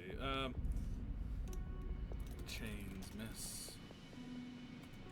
The whole person has failed with a roll of 3 on the D20 from pain. Ribbit. No, let's say Dave, as you try and grab the blade, the movements are too fast and erratic. Blade cannot be grabbed. However, you distract just enough with a roll of 4 on the D20 as you try and grab the blade. However, you distract just enough. Ribbit, you roll a 10 on the D20. Your body slams Roadkill into the ground.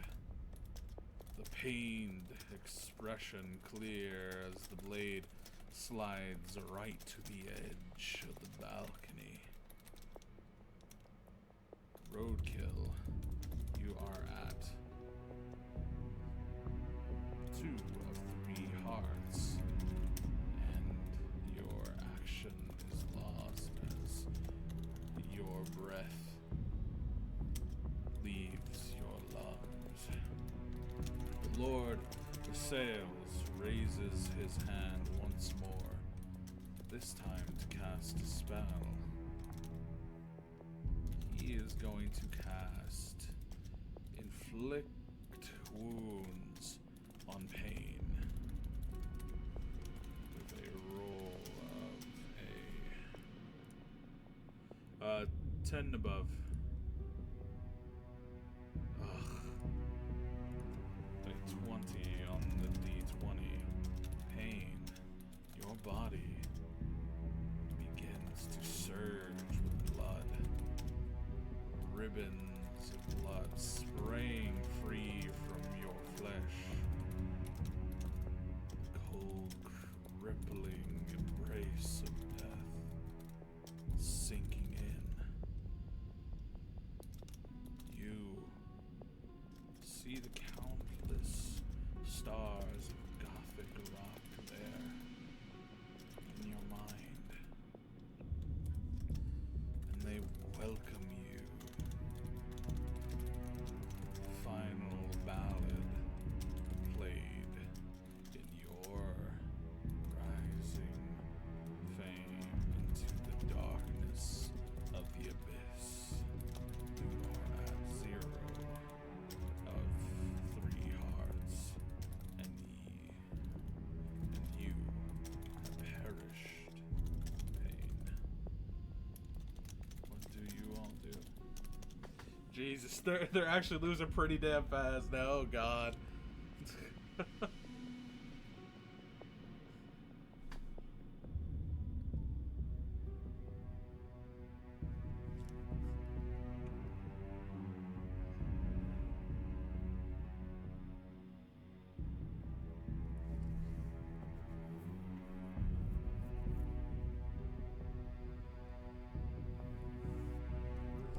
The spectral chains dissipate into nothingness. For a moment, there's a collective sigh of despair at pain. Spell fails. Then a new horror unfolds with breathtaking speed. The Lord assails, his eyes burning with rage, and the bell's toll raises a hand. The air grows cold, and necrotic energy blacker than the night sky coalesces around his fist. He thrusts it forward. For pain, the world ends not in a bang, but in a wet, tearing sound. The spell hits, and the natural 20 guides it past armor, past flesh, directly to their soul. Ribbons of blood, dark as ink, erupt from their chest and back, a gruesome parody of angel wings. Their eyes go wide, not with fear, but with sudden final understanding. In their mind's eyes, the eternal concert has begun. Susie Suix offers them a microphone. Robert Smith gives them a sad, knowing nod. The final ballad, the one they never learned to play, is performed for them by the masters. Their fame in the abyss now assured. With a soft final sigh, Pain Darkwing collapses, their life extinguished before they even hit the ground. They are at 0 of 3 hearts, dead. A stunned, horrified silence hangs over the balcony, broken only by the whistling wind. The world narrows to a single horrific image. Pain falling. The ribbons of blood. Dave's mind, which just moments ago was filled with a proud legacy of popcorn, is now a maelstrom of grief and white-hot rage. His plead fails. His friend is dead, and the cause of it all, the one who brought this evil here, is lying on the ground just a few feet away. Pain! No! The cry is torn from his throat, a sound of pure anguish, his eyes streaming with tears, fixed on the prone form of Roadkill. You! He snarls, the word filled with hatred he has never felt before. You did this! His gaze darts to the side, seeing the heavy, magical blade of Pond Skipper lying perilously close to the balcony's edge. His body moves before his brain can catch up, driven by a singular, desperate thought. He will attempt to dive for the sword, scrambling across the stone to claim the weapon that was used to wound one friend that belonged to another. Ribbit watches Pain fall, and the grim reality of the situation settles upon him like a shroud. The fight is over. They have lost. Pain dead. He is one blow from joining them, and Dave is a non-combatant. This is no longer a battle, it's a retreat. Survival is the only victory left to them. He sees Dave, and his grief scrambling for the sword. It's the same thought that flashes through Ribbit's own mind. He needs that blade. With a pained grunt, he releases his grapple on the prone Roadkill. Dave! Dave! He shouts, his voice raw command. The sword! We leave now! Ignoring the traitor at his feet, he will attempt to use all his remaining strength and movement to hobble and crawl his way towards Pond Skipper, hoping to retrieve his only means of defense before they make a desperate escape. Roadkill, finding himself suddenly free, will hear the shouts and see the scramble for his sword. His priority is no longer the fight, but self-preservation and reuniting with his manager. On his turn, he will attempt to use half his movement to stand up prone, and the other half plus his cunning action to dash, to flee across the balcony towards the safety of its lord. The Lord assails, watches the chaos with a triumphant, cruel smile. He has broken them. One dead, the others in panic, disorganized rout. He prepares another spell ready to pick off the survivors. Let's see if he does. Alright. Now, first we will roll for Dave grabbing the sword, like if he grabs it before it falls. 10 and above. It's a natural one, he pushes it up. Dave, as you rush forward, your body trips. You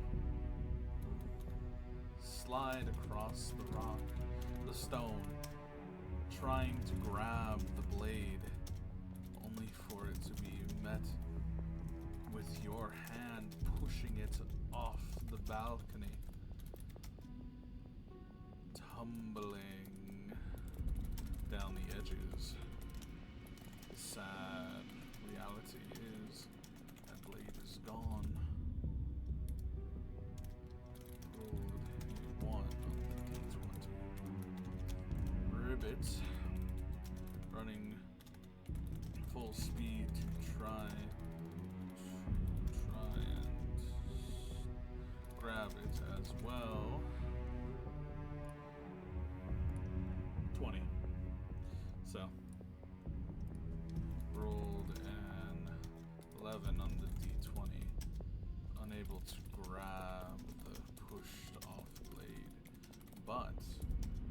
just enough to stop Dave from falling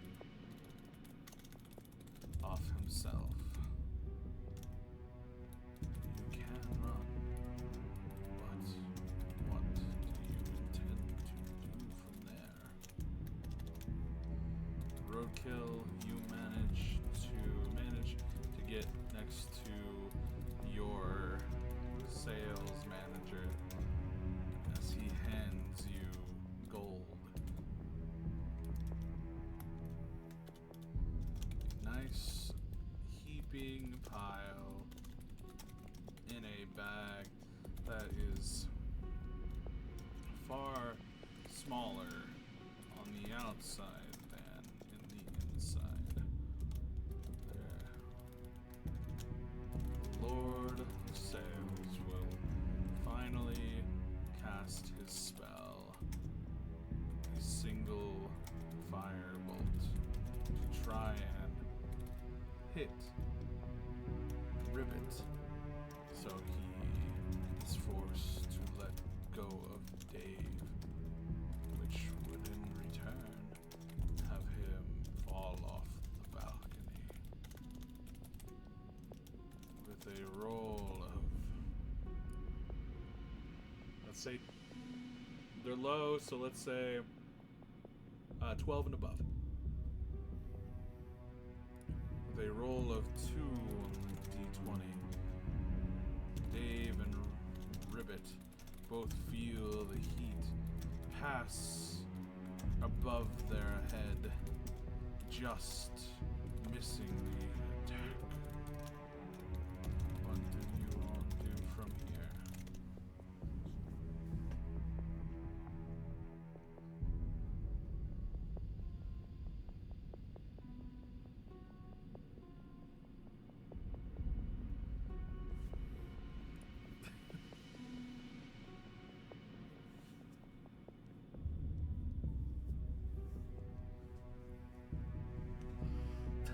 The magnificent blade, the legendary pawn skipper, hangs in the air for a fraction of a second.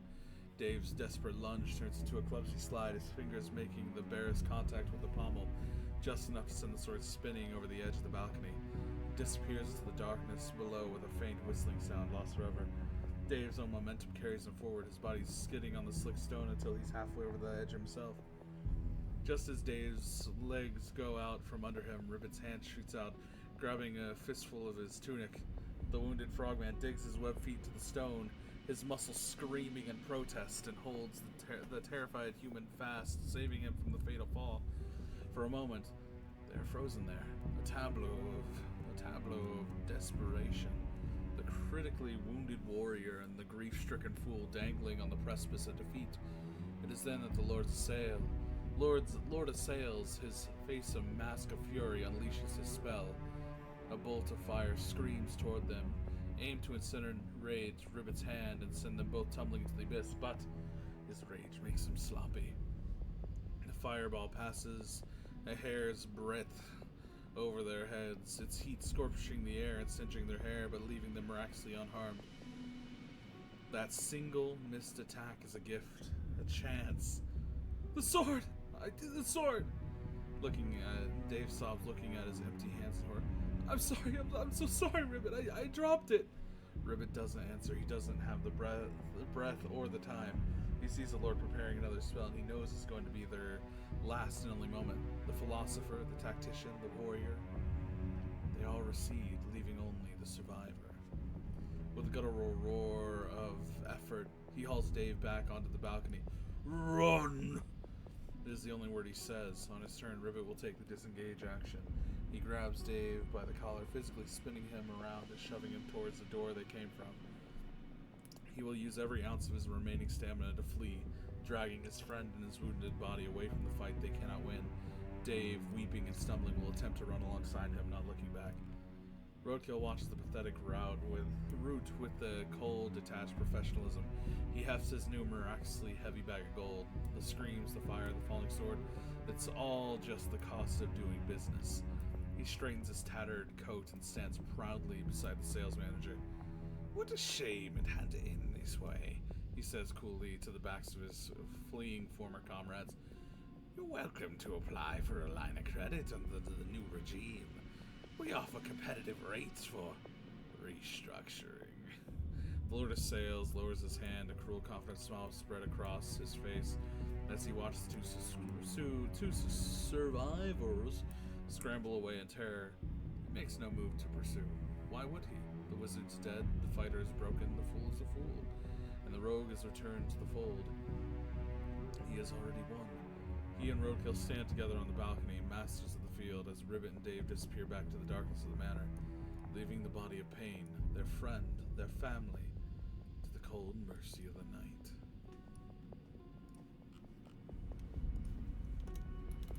The adventure ends with you running to the guards, with them laughing in your faces. Dave and Ribbit. They knew they were already soldiers of the Lord of Sales. In the darkness of the night, lightning strikes. The sight of the Lord and Roadkill on the balcony as you leave, running far, far into the vast landscape to plan your new course of action, no matter how long it takes. Pain's body remains on the balcony, a monument of what the Lord is capable of. The Carrions picking his corpse clean over the weeks.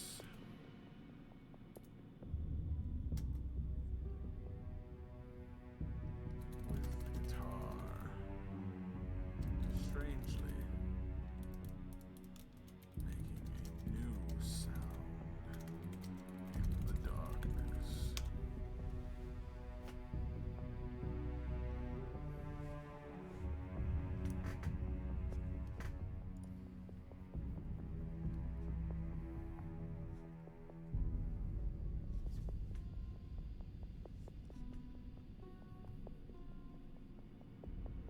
The fight for Morrisville is a desperate, ragged blur. The laughter of the guards, the very people they sought for salvation, is a crueler blow than any sword or spell. It is the sound of a world that has already fallen, a confirmation that is utterly and completely alone. The grand manor, silhouetted by the crack of lightning, becomes a monument to their failure, with the two triumphant figures on the balcony, one a fearsome lord and the other a former friend, presiding over their defeat. Days later, miles away in the cold wilderness, small fire crackles, a tiny pinprick of warmth in a vast indifferent darkness. Ribbit stares into the flames, his face an unreadable mask of stone. The acid burns in his legs are a dull, constant ache, a reminder of his physical wounds, but they are nothing compared to the wound in his spirit. He has failed. As the party's anchor, its fighter, its leader, he had failed. He had lost his weapon, lost his friend, and lost the fight. The philosophical platitudes that once framed his world now seem like hollow echoes. All that remains is a single, cold, hard truth. He looks over at the sleeping, whimpering form of Dave, the last remnant of his bundle. He has a duty to his last fragile branch. The grief is a river, and he will not drown in it. He will channel it. The great philosopher Vengeance once wrote, he thinks, the thought hard and sharp as obsidian, a river of grief given enough time can carve a canyon through a mountain of injustice. The Lord of Sales has built a mountain. Ribbit will become the river. Dave shivers in his sleep, his dreams filled with the image of falling blood and a laughing rat. He clutches a handful of dried, tasteless berries in his pocket, In his exhausted mind, he imagines them popping, filling with air, with a warm, comforting scent of butter and salt. It is all he has left. The family he found is broken. The world he knew was a lie. But the legacy is real. He will survive. He will help Ribbit survive. And one day, he will build something good. He will make the finest popcorn this dark, miserable world has ever tasted. A small, defiant act of warmth against the encroaching cold. For Pain. The traitor. High on the balcony of the now conquered manor, Roadkill hefts his new bag of gold. It is his impossibly heavy and clinking sound within a sweet symphony of success. He looks over the lands that are now his sales territory. The hostile takeover was a resounding success. Some assets, unfortunately, had to be liquidated. It was a shame about Pain. She had a certain flair, and Ribbit was a tough negotiator, but business is business. He is no longer a vagrant peddler of monstrous vehicles. He is the top employee in a rapidly expanding enterprise with a powerful manager and unlimited growth potential. He feels no remorse, only the quiet, profound satisfaction of a deal well and truly closed. The Martyr, Pain Darkwing. The weeks are unkind to what remains on the balcony. The carrion birds, drawn to the tragedy, feast. Soon, only stark white bones and scrapes of black leather are left, a grim testament to the Lord's power breaching under the sun and moon. But the acts of agony, their unplayed, pristine guitar remains untouched. Then one moonless night, a strange thing happens. A low, mournful sound begins to emanate from the instrument, carried on the wind. It is not a complex melody or a chaotic strum, but a single, perfect chord. A note of such profound, beautiful, and absolute sorrow that it seems to soak into the very stones of the manor. The universe, in its final cruel joke, had told Pain they could not be a legend because they could not play, and so, only in death, with their flesh and ego stripped away, leaving behind only the pure distilled essence of their magnificent sorrow, did Pain Darkwing finally learn to play. Their final ballad, a single haunting tone, had begun, and it would not end for a very, very long time. I think that is where we'll end that one. I think it was a pretty good story, you know? That was really fun. Oh, lordy lord. That depressing as hell at the end, but goddamn, I think they played through really well. There was just so much. I like the fact that Dave no longer embraces the meow pseudo, but more is ready for Orville Redenbacher. I don't know, man. This was a huge success in my eyes for what I was trying to do. And I would love to do a little artistry for it to make it fun. Right now, I think I will call it a break. This will be the starting point of the next one. Ribbit and Dave are still alive, so is Roadkill, and the Lord of Sales. They have to learn how to beat the salesman. But anyway, I'm thankful for who is here. I love you all, and I really hope that you all have a good night. I'm gonna try and do the same myself. Whoever's sleeping in chat, thank you for being here. Thank you all, and have a wonderful night.